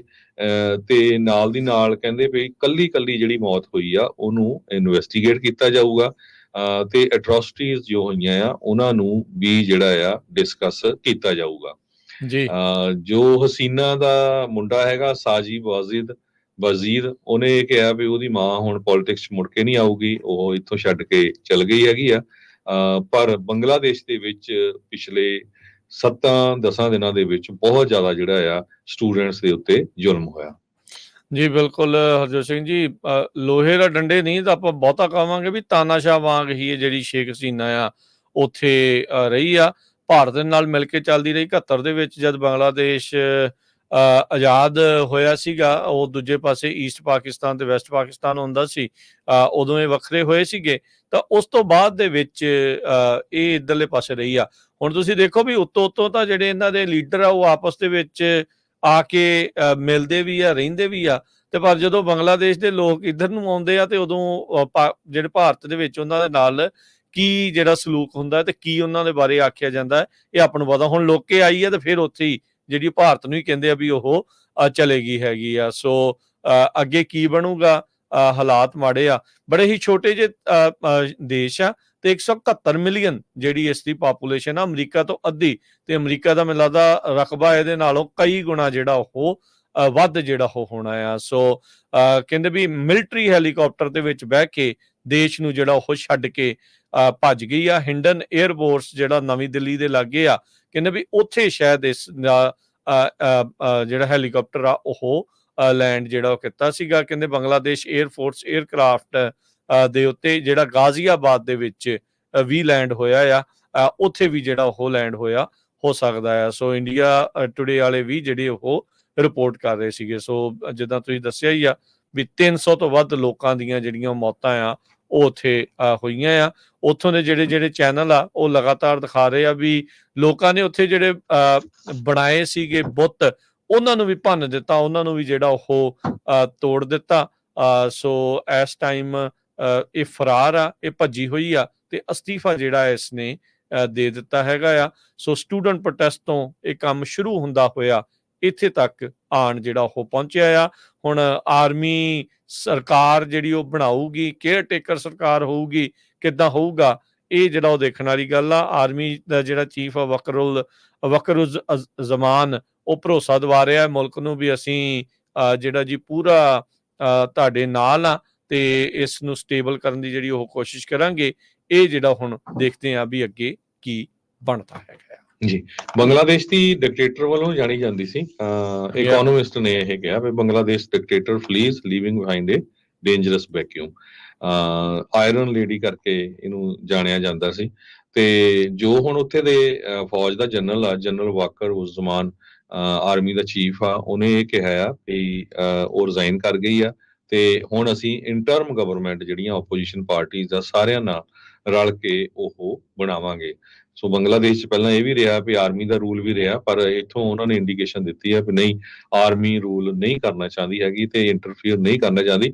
ਹਾਲਾਂਕਿ ਆਰਮੀ ਦੀ ਪ੍ਰੇਜ਼ ਬੜੀ ਉੱਥੇ ਹੋ ਰਹੀ ਹੈ। ਮੈਂ ਪਹਿਲੀ ਵਾਰੀ ਦੇਖਿਆ ਵੀ ਜਿਹੜੇ ਲੋਕ ਆ ਬੰਗਲਾਦੇਸ਼ ਦੇ, ਉਹ ਆਰਮੀ ਨੂੰ ਜਿਹੜਾ ਬੜਾ ਯਕੀਨ ਕਰ ਰਹੇ ਹੈਗੇ ਆ, ਕਿਉਂਕਿ ਆਰਮੀ ਨੂੰ ਇਹ ਕਿਹਾ ਗਿਆ ਸੀ ਵੀ ਤੁਸੀਂ ਗੋਲੀਆਂ ਚਲਾਓ। ਉਹਨਾਂ ਨੇ ਲੋਕਾਂ ਦੇ ਉੱਤੇ ਗੋਲੀਆਂ ਨਹੀਂ ਚਲਾਈਆਂ, ਪੁਲਿਸ ਵਾਲਿਆਂ ਨੇ ਜਿਹੜੀਆਂ ਗੋਲੀਆਂ ਚਲਾਈਆਂ ਹੈਗੀਆਂ। ਯਾਦ ਫਿਰ ਤਾਂ ਹੀ ਉਹਨਾਂ ਦੇ ਨਾਲ ਲੋਕ ਅੱਕੇ ਪਏ ਆ। ਸੋ ਇਹ ਹਾਲ ਜਿਹੜੇ ਉੱਥੇ ਬਣੇ ਆ। ਜਦੋਂ ਕਿਤੇ ਕਿਸੇ ਵੀ ਥਾਂ ਦੇ ਉੱਤੇ ਕੋਈ ਇੱਕ ਪਾਰਟੀ ਜਾਂ ਇੱਕ ਬੰਦਾ ਜ਼ਿਆਦਾ ਲੰਮੇ ਸਮੇਂ ਦੇ ਲਈ ਰਹਿ ਜਾਂਦਾ ਆ ਤਾਂ ਉੱਥੇ ਫਿਰ ਡਿਕਟੇਟਰਸ਼ਿਪ ਹੀ ਜਿਹੜੀ ਉਹ ਚੱਲਦੀ ਆ। ਚਾਹੇ ਇਹ ਹੁਣ ਬੰਗਲਾਦੇਸ਼ ਦੀ ਹੈ ਤੇ ਚਾਹੇ ਉੱਥੇ ਦੇ ਹੁਣ ਗੁਆਂਢੀ ਮੁਲਕਾਂ ਦੀ, ਚਾਹੇ ਖੱਬੇ ਦੇਖ ਲਓ ਚਾਹੇ ਸੱਜੇ ਦੇਖ ਲਓ, ਇਹੀ ਕੁਛ ਹੀ ਜਿਹੜਾ ਉਹਨਾਂ ਮੁਲਕਾਂ ਦੇ ਵਿੱਚ ਚੱਲ ਰਿਹਾ ਹੈਗਾ। ਮੁਲਕਾਂ ਦੇ ਵਿੱਚ ਦੁਨੀਆ ਭਰ ਦੇ ਵਿੱਚ ਅਨਸਟੇਬਿਲਿਟੀ ਜਿਹੜੀ ਲਗਾਤਾਰ ਬਣੀ ਆ। ਇਜ਼ਰਾਈਲ ਦੇ ਦੁਆਰਾ ਹਿਜ਼ਬੁੱਲਾ ਦਾ ਲੀਡਰ, ਹਮਾਸ ਦੇ ਲੀਡਰ ਨੂੰ ਮਾਰਨ ਤੋਂ ਬਾਅਦ ਦੇ ਵਿੱਚ ਮਿਡਲ ਈਸਟ ਦੇ ਵਿੱਚ ਤਣਾਅ ਬਹੁਤ ਜ਼ਿਆਦਾ ਵਧਿਆ ਆ। ਅਮਰੀਕਾ ਨੇ ਆਪਣੇ ਕਈ ਨਾਗਰਿਕਾਂ ਨੂੰ ਉੱਥੋਂ ਕਹਿੰਦੇ ਵੀ ਜਿਹੜੀ ਵੀ ਫਲਾਈਟ ਮਿਲਦੀ ਆ ਲੈ ਕੇ ਤਾਂ ਵਾਪਸ ਜਿਹੜੇ ਉਹ ਪਹੁੰਚੋ। ਲੈਬਨਾਨ ਦੇ ਵਿੱਚੋਂ ਸ਼ਾਇਦ ਉਹਨਾਂ ਨੇ ਆਲਰੇਡੀ ਐਲਾਨ ਕਰ ਦਿੱਤਾ ਆ। ਉਧਰ ਜਿਹੜੇ ਅਰਬ ਮੁਲਕ ਨੇ ਉਹਨਾਂ ਨੇ ਈਰਾਨ ਨੂੰ ਕਿਹਾ ਵੀ ਭਾਈ ਠੰਡ ਰੱਖਿਓ। ਉਹ ਕਹਿੰਦੇ ਵੀ ਭਾਈ ਕਿਹੜੀਆਂ ਗੱਲਾਂ ਤੁਸੀਂ ਕਰਦੇ ਆ, ਠੰਡ ਹੁੰਡ ਵਾਲਾ ਕੰਮ ਜਿਹੜਾ ਉਹ ਲੰਘ ਗਿਆ। ਉਹਨਾਂ ਨੇ ਜਿਹੜਾ ਰਿਜੈਕਟ ਕਰ ਦਿੱਤਾ ਆ ਇਹ ਜਿਹੜੀਆਂ ਗੱਲਾਂ US ਤੇ ਅਰਬ ਮੁਲਕਾਂ ਦੇ ਦੁਆਰਾ ਵੀ ਆਪਣੇ ਰਿਸਪੌਂਸ ਦੇ ਵਿੱਚ ਤੁਸੀਂ ਜਿਹੜਾ ਉਹ ਠਰਮਾ ਵਰਤਿਓ, ਜਦੋਂ ਹਮਾਸ ਦੇ ਲੀਡਰ ਨੂੰ ਉਹਨਾਂ ਦੇ ਹੀ ਘਰੇ ਆ ਕੇ ਜਿਹੜਾ ਇੱਕ ਹਿਸਾਬ ਦੇ ਨਾਲ ਉੱਥੇ ਮਾਰ ਦਿੱਤਾ ਸੀਗਾ। ਸੋ ਈਰਾਨ ਕਹਿੰਦੇ ਆ ਵੀ ਇਸ ਟਾਈਮ ਪੂਰੀ ਤਿਆਰੀ ਕੱਸੀ ਬੈਠਾ ਆ ਇਜ਼ਰਾਈਲ ਦੇ ਉਲਟ, ਤੇ ਉਹਨਾਂ ਨੇ ਕਿਹਾ ਵੀ ਅਸੀਂ ਇਸ ਦਾ ਬਹੁਤ ਵੱਡਾ ਜਿਹੜਾ ਆ ਉਹ ਬਦਲਾ ਲਵਾਂਗੇ। ਈਰਾਨ ਕਹਿੰਦਾ ਵੀ ਇਜ਼ਰਾਈਲ ਨੇ ਆਪਣਾ ਜਿਹੜੀ ਕਬਰ ਆ ਉਹ ਆਪ ਇਦਾਂ ਕਰਕੇ ਜਿਹੜੀ ਉਹ ਖੋਦ ਲਈ ਹੈਗੀ ਆ ਉਹ ਪੱਟੀ ਆ। ਸੋ ਹਜ਼ਬੁੱਲਾ ਵਾਲੇ ਉਹਨਾਂ ਨੇ ਜਿਹੜੇ ਡਰੋਨ ਹਮਲੇ ਆ ਅੱਜ ਇਸ ਟਾਈਮ ਮੰਡੇ ਨੂੰ ਇਜ਼ਰਾਈਲ ਦੇ ਉਲਟ ਜਿਹੜੇ ਉਹ ਸ਼ੁਰੂ ਕੀਤੇ ਹੈਗੇ ਆ। ਈਰਾਨ ਨੇ ਵੀ ਇੱਕ ਵੱਡਾ ਜਿਹੜਾ ਅਸੌਲਟ ਆ ਉਸ ਦਾ ਜਿਹੜੀ ਧਮਕੀ ਆ ਉਹ ਦਿੱਤੀ ਆ। ਇਜ਼ਰਾਈਲ ਤੇ ਈਰਾਨ ਤੇ ਉਸਦੇ ਜਿਹੜੀਆਂ ਵੱਖ-ਵੱਖ ਥਾਵਾਂ ਦੇ ਉੱਤੇ ਈਰਾਨ ਦੀਆਂ ਕਹਿ ਲਓ ਵੀ ਲੜਾਕੂ ਜਿਹੜੇ ਉਹਦੇ ਮੋਰਚੇ ਆ, ਉਹ ਜਾਂ ਉਹਨਾਂ ਨੂੰ ਟੈਰਰਿਸਟ ਪ੍ਰੋਕਸੀਜ਼ ਵੀ ਆਖ ਦਿੰਦੇ ਆ, ਵੀ ਉਹਨਾਂ ਦੇ ਦਰਮਿਆਨ ਜਿਹੜੀ ਟੈਨਸ਼ਨਸ ਆ ਉਹ ਲਗਾਤਾਰ ਵਧੀਆਂ ਆ। ਸੋ ਹਜ਼ਬੁੱਲਾ ਨੇ ਕਿਹਾ ਵੀ ਮੰਡੇ ਦਾ ਜਿਹੜਾ ਇਹ ਸਟ੍ਰਾਈਕ ਹੋਈ ਆ, ਅਸੀਂ ਜਿਹੜਾ ਇਹ ਹਮਲਾ ਕੀਤਾ ਆ, ਇਹ ਅਟੈਕ ਤੇ ਜਿਹੜੀ ਅਸੈਸੀਨੇਸ਼ਨ ਇਜ਼ਰਾਈਲ ਦੇ ਦੁਆਰਾ ਕੀਤੀਆਂ ਜਾ ਰਹੀਆਂ ਸੀ, ਉਸ ਦੇ ਜਵਾਬ ਵਜੋਂ ਤੁਹਾਨੂੰ ਇਹ ਜਿਹੜਾ ਜਵਾਬ ਆ ਉਹ ਦਿੱਤਾ ਜਾ ਰਿਹਾ ਹੈ। ਹਮਾਸ ਦਾ ਜਿਹੜਾ ਪੋਲੀਟੀਕਲ ਲੀਡਰ ਇਸਮਾਇਲ ਹਨੀਆ, ਉਸ ਨੂੰ ਪਿਛਲੇ ਹਫ਼ਤੇ ਈਰਾਨ ਦੀ ਕੈਪੀਟਲ ਦੇ ਵਿੱਚ ਮਾਰਨ ਤੋਂ ਬਾਅਦ ਚ, ਤੇ ਹਜ਼ਬੁੱਲਾ ਦਾ ਜਿਹੜਾ ਕਮਾਂਡਰ ਫਾਊਦ ਸ਼ੁਕਰ, ਉਸ ਨੂੰ ਬੈਰੂਤ ਦੇ ਵਿੱਚ ਮਾਰਨ ਤੋਂ ਬਾਅਦ ਚ ਇਹ ਜਿਹੜਾ ਮਸਲਾ ਆ ਇੱਥੇ ਤੱਕ ਆਣ ਪਹੁੰਚਿਆ ਆ। ਉਧਰ ਨੇਤਨਿਆਹੂ ਆਪਣੀ ਜਿਹੜੀ ਕੈਬਨਿਟ ਆ ਉਸ ਦੀਆਂ ਮੀਟਿੰਗਾਂ ਕਰ ਰਿਹਾ ਆ। ਇੱਧਰ ਜਿਹੜੇ ਪ੍ਰੈਜ਼ੀਡੈਂਟ ਬਾਈਡਨ ਆ US ਦੇ ਵਿੱਚ, ਇਹਨਾਂ ਨੂੰ ਕਿੱਦਾਂ ਹੈਲਪ ਕੀਤੀ ਜਾ ਸਕਦੀ ਆ, ਉਸ ਦੇ ਲਈ ਵੀ ਜਿਹੜੀ ਆਪਣੀ ਮੀਟਿੰਗਸ ਆ ਉਹਨਾਂ ਨੇ ਵਿਸ਼ੇਸ਼ ਤੌਰ ਦੇ ਉੱਤੇ ਰੂਮਸ ਦੇ ਵਿੱਚ ਜਿਹੜੀਆਂ ਉਹ ਦੱਸੀਆਂ, ਜਿਹੜੀਆਂ ਐਮਰਜੈਂਸੀ ਰੂਮ ਹੁੰਦੇ ਆ, ਸਿਚੁਏਸ਼ਨ ਰੂਮ ਹੁੰਦੇ ਆ, ਉਸ ਦੇ ਵਿੱਚ। ਸੋ ਹੁਣ ਦੇਖੋ ਅੱਗੇ ਕੀ ਬਣਦਾ ਆ। ਸੋ ਇਹਦੇ ਵਿੱਚ ਹੁਣ ਦੇਖਣ ਵਾਲੀ ਗੱਲ ਆ। ਉੱਤੇ ਨਾਲ ਦੇ ਨਾਲ ਹੁਣ ਬਾਈਡਨ ਪ੍ਰਸ਼ਾਸਨ ਦੇ ਉੱਤੇ ਇਹ ਵੀ ਪ੍ਰੈਸ਼ਰ ਪੈ ਰਿਹਾ ਵੀ ਜਿਹੜਾ ਈਰਾਨ ਨੂੰ ਸੈਂਕਸ਼ਨ ਰਿਲੀਫ ਦੇ ਲਈ ਬਿਲੀਅਨਸ ਆਫ ਡਾਲਰ ਦੇਣੇ ਸੀ, ਉਸ ਦੇ ਉੱਤੇ ਰੋਕ ਲਗਾਈ ਜਾਵੇ। ਜੀ ਬਿਲਕੁਲ। ਸੋ ਈਰਾਨ ਵਾਲਿਆਂ ਨੇ ਸ਼ਰੇਆਮ USA ਨੂੰ ਕਹਿਤਾ ਹੈ ਵੀ ਸਾਡੇ ਜਿਹੜਾ ਸਾਨੂੰ ਕੋਈ ਕਿਸੇ ਤਰ੍ਹਾਂ ਦੀ ਜਿਹੜੀ ਸਲਾਹ ਆ ਉਹ ਨਾ ਦਿਓ। ਟੋਨੀ ਬਲਿੰਕਨ ਉਹਨਾਂ ਨੇ ਇਹ ਕਿਹਾ ਸੀ ਵੀ ਜਿਹੜਾ ਥੋੜਾ ਸਹਿਜ ਨਾ ਚੱਲੋ, ਪਰ ਈਰਾਨ ਵਾਲੇ ਜਿਹੜੇ ਆ ਇਸ ਟਾਈਮ ਪੂਰੇ ਗੁੱਸੇ ਦੇ ਵਿੱਚ ਆ। ਜਿਸ ਤਰ੍ਹਾਂ ਤੁਸੀਂ ਦੱਸਿਆ ਹੀ ਆ ਵੀ ਪ੍ਰੈਜ਼ੀਡੈਂਟ ਜੋ ਬਾਈਡਨ ਉਹਨਾਂ ਨੇ ਵੀ ਆਪਣੀ ਜਿਹੜੀ ਟੌਪ ਦੀ ਜਿਹੜੀ ਕਮਾਂਡ ਆ ਮਿਲਟਰੀ ਦੀ, ਉਹਦੇ ਨਾਲ ਇੱਕ ਮੀਟਿੰਗ ਰੱਖੀ ਹੈਗੀ ਆ ਵੀ ਇਨ ਕੇਸ ਈਰਾਨ ਵਾਲੇ ਇਜ਼ਰਾਈਲ ਤੇ ਅਟੈਕ ਕਰਦੇ ਆ ਤੇ ਆਪਾਂ ਨੂੰ ਕੀ ਕਰਨਾ ਚਾਹੀਦਾ ਹੈਗਾ ਆ। ਸਰੋਤਿਆਂ ਨੂੰ ਦੱਸਦੇ ਜਾਈਏ, ਬਹੁਤ ਵੱਡੀ ਗਿਣਤੀ ਦੇ ਵਿੱਚ ਜਿਹੜੇ ਅਮਰੀਕਾ ਦੇ ਬੇਸਿਸ ਆ ਉਹ ਮਿਡਲ ਈਸਟ ਦੇ ਵਿੱਚ ਹੈਗੇ ਆ। ਜੀ ਬਿਲਕੁਲ। ਬ੍ਰੇਕ ਦਾ ਵਕਤ ਹੋ ਗਿਆ, ਬ੍ਰੇਕ ਲਵਾਂਗੇ। ਬ੍ਰੇਕ ਤੋਂ ਬਾਅਦ ਦੇ ਵਿੱਚ ਹੋਰ ਵਾਪਸ ਜਿਹੜਾ ਉਹ ਆ ਕੇ ਗੱਲਾਂ ਬਾਤਾਂ ਜਿਹੜੀਆਂ ਆ ਉਹ ਕਰਦੇ ਆ। ਜੁੜੇ ਰਹੋ ਏਦਾਂ ਹੀ ਪੰਜਾਬੀ ਰੇਡੀਓ USA ਦੇ ਨਾਲ।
ब्रेक तो बाद एक फिर आप सबका स्वागत है। इस वक्त प्रोग्राम चल रहा जी अपना, इस मौके अपडेट अमेरिका। हरजोत सिंह जी आਇਆਂ ਨੂੰ स्वागत है। सत श्री अकाल जी। ਸਤਿ ਸ਼੍ਰੀ ਅਕਾਲ, ਧੰਨਵਾਦ ਜੀ ਆਇਆਂ ਨੂੰ। ਜਿਹੜੀਆਂ ਹਰਜੋਤ ਸਿੰਘ ਜੀ ਖਬਰਾਂ ਦੇ ਵਿੱਚ ਵੱਧਦੇ ਜਾਈਏ ਤਾਂ ਅੱਜ ਤੋਂ 12 ਸਾਲ ਪਹਿਲਾਂ 2012 ਦੇ ਵਿੱਚ 2012 ਦੇ ਵਿੱਚ 5 ਅਗਸਤ ਦੇ ਦਿਨ ਇੱਕ ਬਹੁਤ ਹੀ ਮੰਦਭਾਗੀ ਘਟਨਾ ਵਾਪਰੀ ਸੀ ਵਿਸਕੌਨਸਨ ਦੇ ਸ਼ਹਿਰ ਓਕ ਕ੍ਰੀਕ ਦੇ ਵਿੱਚ, ਜਿੱਥੇ ਓਕ ਕ੍ਰੀਕ ਗੁਰਦੁਆਰਾ ਸਾਹਿਬ ਵਿਖੇ ਇੱਕ ਵਾਈਟ ਸੁਪਰਮੇਸਿਸਟ, ਇੱਕ ਵਾਈਟ ਅੱਤਵਾਦੀ ਦੇ ਦੁਆਰਾ ਆ ਕੇ ਗੋਲੀकांड ਨੂੰ ਅੰਜਾਮ ਦਿੱਤਾ ਗਿਆ, ਜਿਸ ਦੇ ਵਿੱਚ ਕੁੱਲ 7 ਜਾਣਿਆਂ ਦੀਆਂ ਜਿਹੜੀਆਂ ਉਹ ਮੌਤਾਂ ਹੋਈਆਂ ਸੀਗੀਆਂ। ਇਹ ਆਰਮੀ ਵੈਟਰਨ ਵੀ ਰਿਹਾ ਸੀਗਾ ਜਿਸ ਨੇ ਆ ਕੇ ਜਿਹੜੀਆਂ ਇਹ ਗੋਲੀकांड ਨੂੰ ਅੰਜਾਮ ਦਿੱਤਾ ਤੇ ਉਸ ਤੋਂ ਬਾਅਦ ਦੇ ਵਿੱਚ ਇਸਨੇ ਆਪਣੇ ਆਪ ਨੂੰ ਮਾਰ ਲਿਆ ਸੀਗਾ। ਇਹ 40 ਸਾਲਾ ਵੇਡ ਮਾਈਕਲ ਪੇਜ ਸੀਗਾ ਜਿਸ ਨੇ 6 ਜਾਣਿਆਂ ਨੂੰ ਉਸ ਟਾਈਮ ਦੇ ਉੱਥੇ ਹੀ ਮੁਕਾ ਦਿੱਤਾ ਤੇ 4 ਹੋਰ ਜਾਣੇ ਜ਼ਖਮੀ ਕੀਤੇ, ਜਿਨ੍ਹਾਂ ਚੋਂ ਇੱਕ ਜਾਣੇ ਦੀ ਬਾਅਦ ਚ ਮੌਤ ਹੋਈ ਸੀ। ਮਰਨ ਵਾਲਿਆਂ ਦੇ ਵਿੱਚ ਪਰਮਜੀਤ ਕੌਰ, ਸੁਵੇਗ ਸਿੰਘ ਖੱਤੜਾ, ਸਤਨਾਮ ਸਿੰਘ ਕਾਲੇਕਾ, ਰਣਜੀਤ ਸਿੰਘ, ਸੀਤਾ ਸਿੰਘ, ਪ੍ਰਕਾਸ਼ ਸਿੰਘ ਤੇ ਪੰਜਾਬ ਸਿੰਘ ਜਿਹੜੇ ਉਹਨਾਂ ਦੇ ਨਾਮ ਸੀਗੇ। ਸੋ 2012 ਦੇ ਵਿੱਚ ਇਹ ਜਿਹੜੀ ਘਟਨਾ ਆ ਵਾਪਰੀ ਸੀਗੀ, ਜਿੱਥੇ ਇਸ ਜਿਹੜੇ ਵਾਈਟ ਸੁਪਰੀਮੇਸਿਸਟ ਦੇ ਦੁਆਰਾ ਗੁਰਦੁਆਰੇ ਦੇ ਵਿੱਚ ਆ ਕੇ ਇਹ ਗੋਲੀकांड ਨੂੰ ਅੰਜਾਮ ਦਿੱਤਾ ਗਿਆ ਸੀ। ਉੱਥੇ ਉਸ ਟਾਈਮ ਦੇ ਉੱਤੇ ਸੰਗਤ ਤਾਂ ਘੱਟ ਸੀਗੀ, ਪਰ ਫਿਰ ਵੀ ਜਿਹੜੇ ਲੋਕ ਆ ਇੱਧਰ ਸੇਵਾ ਦੇ ਵਿੱਚ ਜਿਹੜੇ ਆਏ ਸੀ ਜਾਂ ਸੇਵਾਦਾਰ ਸੀਗੇ ਜਾਂ ਉੱਥੇ ਜਿਹੜੇ ਲੋਕ ਹੁੰਦੇ ਆ ਉਹਨਾਂ ਦੇ ਉੱਤੇ ਇਸਨੇ ਹਮਲੇ ਕੀਤੇ। ਕਈਆਂ ਨੇ ਕਈ ਵੱਖ-ਵੱਖ ਥਾਵਾਂ ਦੇ ਉੱਤੇ ਲੁੱਕ ਕੇ ਜਿਹੜੀ ਉਹ ਬਾਅਦ ਦੇ ਵਿੱਚ ਆਪਣੀ ਜਾਨ ਵੀ ਜਿਹੜੀ ਉਹ ਬਚਾਈ ਸੀ। ਪਰ ਉੱਥੇ ਜਿਹੜਾ ਇੱਕ ਪੁਲਿਸ ਵਾਲਾ ਸੀਗਾ ਉਸਨੇ ਆ ਕੇ ਮੋਹਰੇ ਆ ਕੇ, ਬ੍ਰਾਇਨ ਕਰਕੇ ਉਹਨਾਂ ਦਾ ਸ਼ਾਇਦ ਨਾਮ ਸੀਗਾ, ਮੈਂ ਪੂਰਾ ਨਾਮ Brian Murphy, lieutenant Brian Murphy, ਉਹ ਪਹਿਲੇ ਫਸਟ ਰਿਸਪੋਂਡੈਂਟ ਸੀਗੇ ਜਿਨ੍ਹਾਂ ਨੇ ਆ ਕੇ ਇਸ ਗੋਲੀकांड ਦੇ ਜਵਾਬ ਦੇ ਵਿੱਚ ਗੋਲੀਆਂ ਜਿਹੜੀਆਂ ਚਲਾਈਆਂ ਸੀ। ਇਵੈਂਚੁਅਲੀ ਉਸ ਅੱਤਵਾਦੀ ਨੇ ਆਪਣੇ ਆਪ ਨੂੰ ਗੋਲੀ ਮਾਰ ਕੇ ਬਾਅਦ ਚ ਮਾਰ ਲਿਆ ਸੀਗਾ। ਜੀ ਬਿਲਕੁਲ, ਅਗਸਤ 5 2012 ਨੂੰ ਓਕ ਕ੍ਰੀਕ ਗੁਰਦੁਆਰਾ ਸਾਹਿਬ ਜੋ ਮਿਲਵਾਕੀ ਵਿਸਕੌਨਸਨ ਵਾਲਾ ਏਰੀਆ ਆ ਉੱਥੇ ਆ, ਤੇ ਉੱਥੇ ਇਸਨੇ ਗੋਲੀਆਂ ਚਲਾ ਕੇ ਸ਼ਰੇਆਮ ਸਿੱਖਾਂ ਨੂੰ ਮਾਰ ਦਿੱਤਾ ਸੀ। ਉਸ ਤੋਂ ਬਾਅਦ ਅਮਰੀਕਾ ਨੇ ਸਿੱਖਾਂ ਦੇ ਹੱਕ ਦੇ ਵਿੱਚ ਬਹੁਤ ਵੱਡਾ ਜਿਹੜਾ ਹਾਂ ਦਾ ਨਾਅਰਾ ਮਾਰਿਆ ਤੇ ਅਮਰੀਕਾ ਦੇ ਝੰਡੇ ਡਾਊਨ ਰਹੇ ਬਹੁਤ ਲੰਮਾ ਸਮਾਂ, ਲਗਭਗ ਇੱਕ ਹਫ਼ਤਾ। ਤੇ CNN ਵਰਗੇ ਜਿੰਨਾ ਵੀ ਮੀਡੀਆ ਸੀ ਉਹਨਾਂ ਨੇ ਸਿੱਖਾਂ ਦੇ ਬਾਰੇ ਬਹੁਤ ਜ਼ਿਆਦਾ ਜਿਹੜੀ ਐਜੂਕੇਸ਼ਨ ਦਿੱਤੀ। ਸੋ ਲੋਕਾਂ ਨੂੰ ਪਤਾ ਵੀ ਚੱਲਿਆ ਵੀ ਸਿੱਖ ਕੌਣ ਹੈਗੇ ਆ। ਸੋ ਇਹ 9/11 ਤੋਂ ਬਾਅਦ ਜਦੋਂ ਬਲਬੀਰ ਸਿੰਘ ਸੋਢੀ ਉਹਨਾਂ ਦਾ ਐਰੀਜ਼ੋਨਾ 'ਚ ਕਤਲ ਕੀਤਾ ਗਿਆ ਸੀ ਉਹਨਾਂ ਨੂੰ ਮੁਸਲਮਾਨ ਸਮਝ ਕੇ, ਉਸ ਤੋਂ ਬਾਅਦ ਦੂਜੀ ਵਾਰੀ ਇਹ ਇੱਕ ਬਹੁਤ ਵੱਡਾ ਜਿਹੜਾ ਸਿੱਖਾਂ ਦੇ ਇਹ ਗੁਰੂ ਘਰ ਦੇ ਉੱਤੇ ਜਿਹੜੇ ਹਮਲਾ ਹੀ ਸੀ ਆਪਾਂ ਕਹਿ ਸਕਦੇ ਹਾਂ। ਗੁਰੂ ਘਰ ਦੇ ਵਿੱਚ ਲੋਕ ਐਤਵਾਰ ਨੂੰ ਗਏ ਹੋ ਸੀਗੇ। ਸੋ ਅੱਜ 12 ਸਾਲ ਹੋ ਗਏ ਹੈਗੇ ਆ। ਸੋ ਉਹਨਾਂ ਸਾਰੇ ਹੀ ਜਿਹੜੇ ਇਨੋਸੈਂਟ ਜਿਹੜੇ ਸਿੱਖ ਉੱਥੇ ਮਾਰੇ ਗਏ ਸੀ, ਆਪਾਂ ਉਹਨਾਂ ਸਾਰਿਆਂ ਨੂੰ ਯਾਦ ਕਰਦੇ ਹਾਂ। ਨਾਲ ਦੇ ਨਾਲ ਜਿੰਨੀਆਂ ਵੀ ਆਰਗੇਨਾਈਜੇਸ਼ਨਸ ਅਮਰੀਕਾ ਕੈਨੇਡਾ ਦੇ ਵਿੱਚ ਇੱਥੇ ਦੇ ਲੋਕਾਂ ਨੂੰ, ਇੱਥੇ ਦੀਆਂ ਸਰਕਾਰਾਂ ਨੂੰ ਐਜੂਕੇਟ ਕਰਦੀਆਂ ਆ ਸਿੱਖੀ ਬਾਰੇ, ਉਹਨਾਂ ਦਾ ਸਾਰਿਆਂ ਦਾ ਜਿਹੜਾ ਬਹੁਤ ਬਹੁਤ ਧੰਨਵਾਦ ਵੀ ਆ। ਤੇ ਸਾਨੂੰ ਇਸੇ ਤਰ੍ਹਾਂ ਜਿਹੜਾ ਆ ਐਕਟਿਵ ਰਹਿਣਾ ਚਾਹੀਦਾ। ਹੁਣ ਤੁਸੀਂ ਦੇਖੋ ਭਈ ਅੱਜ ਤੋਂ 12 ਸਾਲ ਪਹਿਲਾਂ ਇਹ ਕੁਝ ਵਾਪਰਿਆ ਤੇ ਹਜੇ ਕੁਝ ਦਿਨ ਪਹਿਲਾਂ ਹੀ ਮਿਲਵਾਕੀ ਦੇ ਵਿੱਚ ਜੋ ਰਿਪਬਲਿਕਨ ਪਾਰਟੀ ਦੀ ਕਨਵੈਨਸ਼ਨ ਸੀਗੀ ਉੱਥੇ ਜਿਹੜੀ ਅਟਾਰਨੀ ਹਰਮੀਤ ਢਿੱਲੋਂ ਉਸਨੇ ਅਰਦਾਸ ਵੀ ਕੀਤੀ ਸੀ ਸਿੱਖਾਂ ਦੀ। ਸੋ ਆਪਾਂ ਨੂੰ ਜੋ ਸਿੱਖ ਆਇਡੈਂਟੀਟੀ ਦੇ ਬਾਰੇ, ਸਿੱਖ ਇਸ਼ੂਜ਼ ਬਾਰੇ ਹਰ ਇੱਕ ਅਮਰੀਕਨ ਨੂੰ, ਹਰ ਇੱਕ ਇੱਥੇ ਦੇ ਪੋਲੀਟੀਸ਼ੀਅਨ ਨੂੰ ਐਜੂਕੇਟ ਕਰਨਾ ਚਾਹੀਦਾ ਆ ਤਾਂ ਕਿ ਜਿਹੜਾ ਅਸੀਂ ਵੀ ਐਜ਼ ਏ ਅਮਰੀਕਨ ਸਿਟੀਜ਼ਨ ਸਾਡੀਆਂ ਕੀ ਜ਼ਰੂਰਤਾਂ ਹੈਗੀਆਂ, ਕੀ ਲੋੜਾਂ ਆ, ਕਿੱਥੇ ਸਾਡੇ ਨਾਲ ਧੱਕਾ ਹੁੰਦਾ ਆ, ਉਹ ਉਹਨਾਂ ਨੂੰ ਪਤਾ ਚੱਲਦਾ ਰਹੇ। ਰੀਸੈਂਟਲੀ ਹਰਜੋਤ ਸਿੰਘ ਜੀ, ਇਸੀ ਯਾਦ ਦੇ ਵਿੱਚ ਜਦੋਂ ਆਈ ਥਿੰਕ ਪਿਛਲੇ ਸਾਲ ਇੱਥੋਂ ਜਿਹੜਾ ਮੋਟਰਸਾਈਕਲ ਕਲੱਬ ਵਾਲਿਆਂ ਨੇ ਰਾਈਡ ਕੀਤੀ ਸੀਗੀ, ਉੱਥੇ ਇੱਕ ਆਪਣੇ FBI ਦੇ ਪੰਜਾਬੀ ਏਜੰਟ ਜਿਹੜੇ ਆਏ ਸੀ, ਉਹਨਾਂ ਨੇ ਦੱਸਿਆ ਵੀ ਉਹਨਾਂ ਦੇ ਮਾਤਾ ਪਿਤਾ ਜੀ ਉਸ ਟਾਈਮ ਤੇ ਇਸ ਗੋਲੀकांड ਦੇ ਵਿੱਚ ਮੌਜੂਦ ਸੀਗੇ। ਉਹ ਉੱਥੇ ਕਹਿੰਦੇ ਵੀ ਮੈਨੂੰ ਪਤਾ ਨਹੀਂ ਸੀ ਲੱਗ ਰਿਹਾ ਵੀ ਮੈਂ ਉਸ ਟਾਈਮ ਦੇ ਉੱਤੇ ਕੀ ਕਰਾਂ। ਤੁਹਾਡੇ ਹੱਥ ਵੱਜ ਜਾਂਦੇ ਆ, ਤੁਸੀਂ ਨਮ ਹੋ ਜਾਂਦੇ ਆ, ਤੁਸੀਂ ਸੁੰਨ ਹੋ ਜਾਂਦੇ ਆ, ਤੁਸੀਂ ਕਰੋਗੇ ਤਾਂ ਕਰੋਗੇ ਕੀ, ਜਿੰਨੀ ਦੇਰ ਨੂੰ ਤੁਸੀਂ ਉੱਥੇ ਪਹੁੰਚਣਾ ਆ। ਗੋਲੀकांड ਤਾਂ ਸਕਿੰਟਾਂ ਮਿੰਟਾਂ ਦੇ ਵਿੱਚ ਜਿਹੜੇ ਉਹ ਨਿਬੜ ਜਾਂਦੇ ਆ। ਜੁਆਇੰਟ ਟੈਰਰਿਜ਼ਮ ਟਾਸਕ ਫੋਰਸ ਨੇ ਬਾਅਦ 'ਚ ਇਸ ਦੀ ਪੂਰੀ ਇਨਵੈਸਟੀਗੇਸ਼ਨ ਕੀਤੀ ਸੀ। ਓਕ ਰੀਫ ਪੁਲਿਸ ਦੇ ਜਿਹੜੇ ਉਸ ਟਾਈਮ ਦੇ ਉੱਤੇ ਚੀਫ ਸੀਗੇ ਜੌਨ ਐਡਵਰਡਸ, ਉਹਨਾਂ ਨੇ ਇਸ ਪੂਰੇ ਇਨਸੀਡੈਂਟ ਨੂੰ ਡੋਮੈਸਟਿਕ ਟੈਰਰਿਜ਼ਮ ਇਨਸੀਡੈਂਟ ਦੇ ਤੌਰ ਦੇ ਉੱਤੇ ਜਿਹੜੀਆਂ ਮੁੱਢਲੀਆਂ ਸਟੇਜਸ ਦੇ ਵਿੱਚ ਇਨਵੈਸਟੀਗੇਸ਼ਨ ਨੂੰ ਜਿਹੜਾ ਉਹ ਦੇਖਿਆ ਸੀਗਾ। ਬਾਅਦ ਦੇ ਵਿੱਚ ਓਕ ਕ੍ਰੀਕ ਪੁਲਿਸ ਨੇ ਇਹ ਜਿਹੜੀ ਪੂਰੀ ਇਨਵੈਸਟੀਗੇਸ਼ਨ ਆ FBI ਦੇ ਹੱਥੇ ਜਿਹੜੀ ਉਹ ਦਿੱਤੀ ਸੀਗੀ। ਇਹ ਵਾਈਟ ਸੁਪਰਮੇਸਿਸਟ ਗਰੁੱਪ ਦਾ ਬੰਦਾ ਸੀਗਾ ਵੇਡ ਪੇਜ, ਜਿਸ ਦੀ ਜਿਹੜੀ ਰੇਸ਼ੀਅਲ ਮੋਟੀਵੇਸ਼ਨ ਸੀਗੀ ਵੀ ਉਹ ਦੂਜੇ ਨਸਲ ਦੇ ਲੋਕਾਂ ਦੇ ਨਾਲ ਉਸ ਦੀ ਨਫ਼ਰਤ ਸੀ। ਉਸੇ ਦੇ ਤਹਿਤ ਹੀ ਇਸ ਨੇ ਜਿਹੜਾ ਇਹ ਹਮਲਾ ਗੁਰਦੁਆਰਾ ਸਾਹਿਬ ਦੇ ਉੱਤੇ ਕੀਤਾ ਸੀ। ਉਸ ਟਾਈਮ ਦੇ ਉੱਤੇ ਪ੍ਰੈਜ਼ੀਡੈਂਟ ਬਰਾਕ ਓਬਾਮਾ ਸੀ ਤੇ ਆਈ ਥਿੰਕ ਰਾਇਨ ਹੁੰਦੇ ਸੀਗੇ, ਆਈ ਥਿੰਕ ਉਧਰੋਂ ਸੈਨੇਟਰ ਜਾਂ ਹਾਊਸ ਦੇ ਸਪੀਕਰ ਹੁੰਦੇ ਸੀਗੇ ਉਸ ਟਾਈਮ, ਪੌਲ ਰਾਇਨ ਵਿਸਕੌਨਸਨ ਤੋਂ। ਸੋ ਉਹਨਾਂ ਨੇ ਵੀ ਉੱਥੇ ਆਏ। ਸੋ ਲੋਕਾਂ ਦੇ ਵਿੱਚ ਵਾਹਵਾ ਕਹਿ ਸਕਦੇ ਹਾਂ ਚਰਚਾ ਤਾਂ ਜਿਹੜੀ ਇਸ ਦੀ ਜਿਹੜੀ ਉਹ ਹੋਈ ਆ। ਪਰ ਇਹ ਆ ਵੀ ਆਪਾਂ ਨੂੰ ਇਹਨਾਂ ਸਾਰੇ ਇਨਸੀਡੈਂਟਸ ਤੋਂ ਇੱਕ ਤਾਂ ਆਪਣੀ ਸਿਕਿਉਰਿਟੀ ਸੇਫਟੀ ਨੂੰ ਲੈ ਕੇ ਖੁਦ ਆਪਾਂ ਕੀ ਕਰ ਸਕਦੇ ਹਾਂ, ਉਹ ਜਿਹੜਾ ਉਹ ਕੰਮ ਕਰਨਾ ਚਾਹੀਦਾ ਆ। ਤੇ ਨਾਲ ਦੇ ਨਾਲ ਅਜਿਹੇ ਮਾਮਲਿਆਂ ਦੇ ਵਿੱਚ ਕੁਝ ਅਜਿਹੇ ਲਾ ਮੇਕਿੰਗ ਦੇ ਵਿੱਚ ਵੀ ਲਾ ਮੇਕਰਸ ਦੇ ਕੋਲੋਂ ਵੀ ਕੋਈ ਅਜਿਹੇ ਕਾਨੂੰਨ ਜਿਹੜੇ ਹੋਣੇ ਚਾਹੀਦੇ ਆ ਵੀ ਅਜਿਹੇ ਮਾਮਲਿਆਂ ਨੂੰ ਜਿਹੜਾ ਸਖਤੀ ਦੇ ਨਾਲ ਜਿਹੜਾ ਉਹ ਨਜਿੱਠਿਆ ਜਿਹੜਾ ਹੋ ਜਾਵੇ।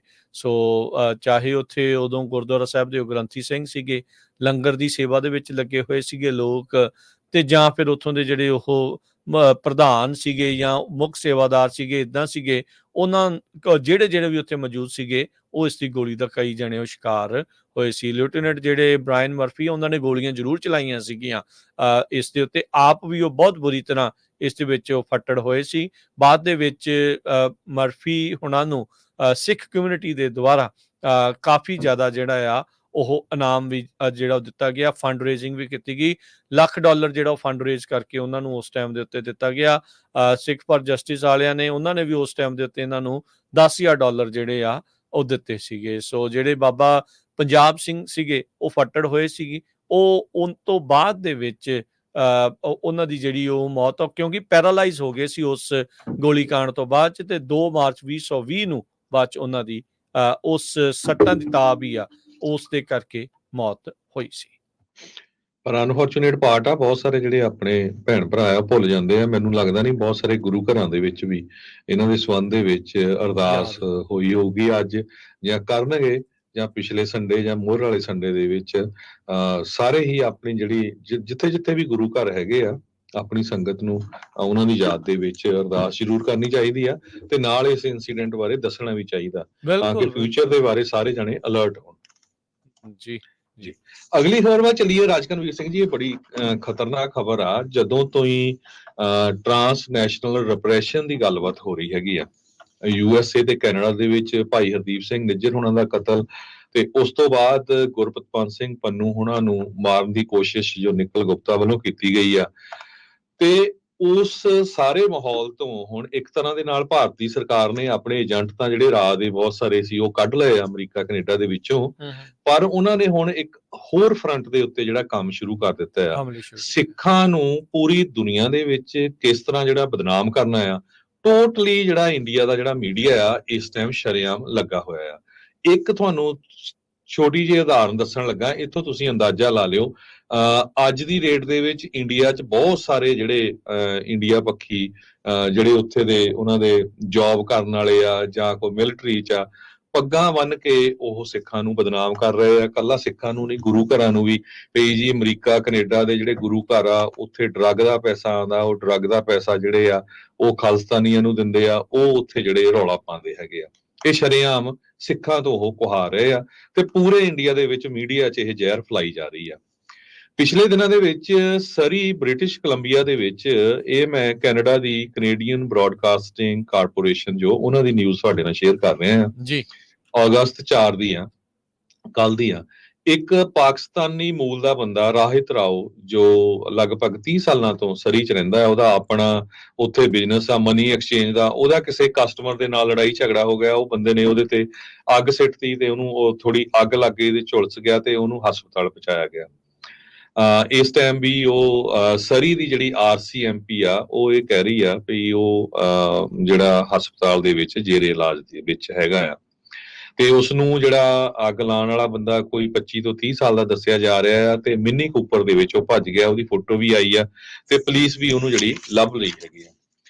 ਭਾਰਤ ਦੇ ਵਿੱਚ ਜਿਹੜਾ ਇੰਡੀਆ ਦਾ ਮੀਡੀਆ ਆ, ਗੋਦੀ ਮੀਡੀਆ, ਉਹ ਮੈਂ ਤੁਹਾਨੂੰ ਚੈਨਲਾਂ ਦੇ ਨਾਮ ਵੀ ਦੱਸੂਗੇ। ਅਨਫੋਰਚੂਨੇਟ ਪਾਰਟ ਇਹ ਆ ਵੀ ਆਪਾਂ ਸਾਰੇ ਉਹ ਚੈਨਲ ਦੇਖਦੇ ਵੀ ਆ, ਬਹੁਤ ਸਾਰੇ ਜਿਹੜੇ ਆਪਣੇ ਭੈਣ ਭਰਾ ਆ। ਸੋ ਉਹਨਾਂ ਚੈਨਲਾਂ ਨੇ ਇਹ ਖਬਰ ਚਲਾਈ ਵੀ ਪਾਕਿਸਤਾਨ ਦਾ ਇੱਕ ISI ਦਾ ਜਿਹੜਾ ਏਜੰਟ ਆ, ਉਹ ਭਾਈ ਹਰਦੀਪ ਸਿੰਘ ਨਿੱਜਰ ਹੋਣਾ ਦੇ ਕਤਲ ਤੋਂ ਬਾਅਦ ਜਿੰਨੇ ਵੀ ਜਿਹੜੇ ਪ੍ਰੋਟੈਸਟ ਹੋਏ ਆ, ਉਹਨਾਂ ਦੇ ਵਿੱਚ ਉਹ ਹਾਜ਼ਰ ਹੁੰਦਾ ਸੀ।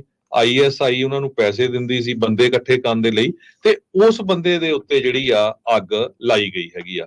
ਇਹਨਾਂ ਚੈਨਲਾਂ ਦੇ ਵਿੱਚ ਬਹੁਤ ਪ੍ਰੋਮੀਨੈਂਟ ਜਿਹੜੇ ਨਿਊਜ਼ਪੇਪਰ ਜਾਂ TV ਸਟੇਸ਼ਨ ਆ, ਮੈਂ ਤੁਹਾਨੂੰ ਦੱਸਣ ਲੱਗਾ।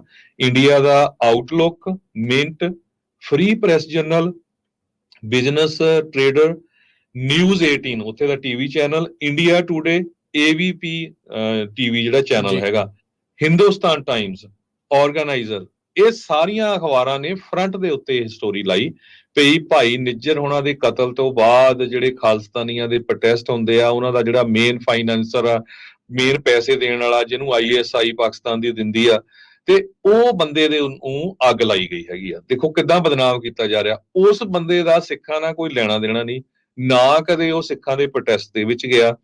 30 ਸਾਲਾਂ ਤੋਂ ਉਹ ਕੈਨੇਡਾ ਦਾ ਸਿਟੀਜ਼ਨ ਆ।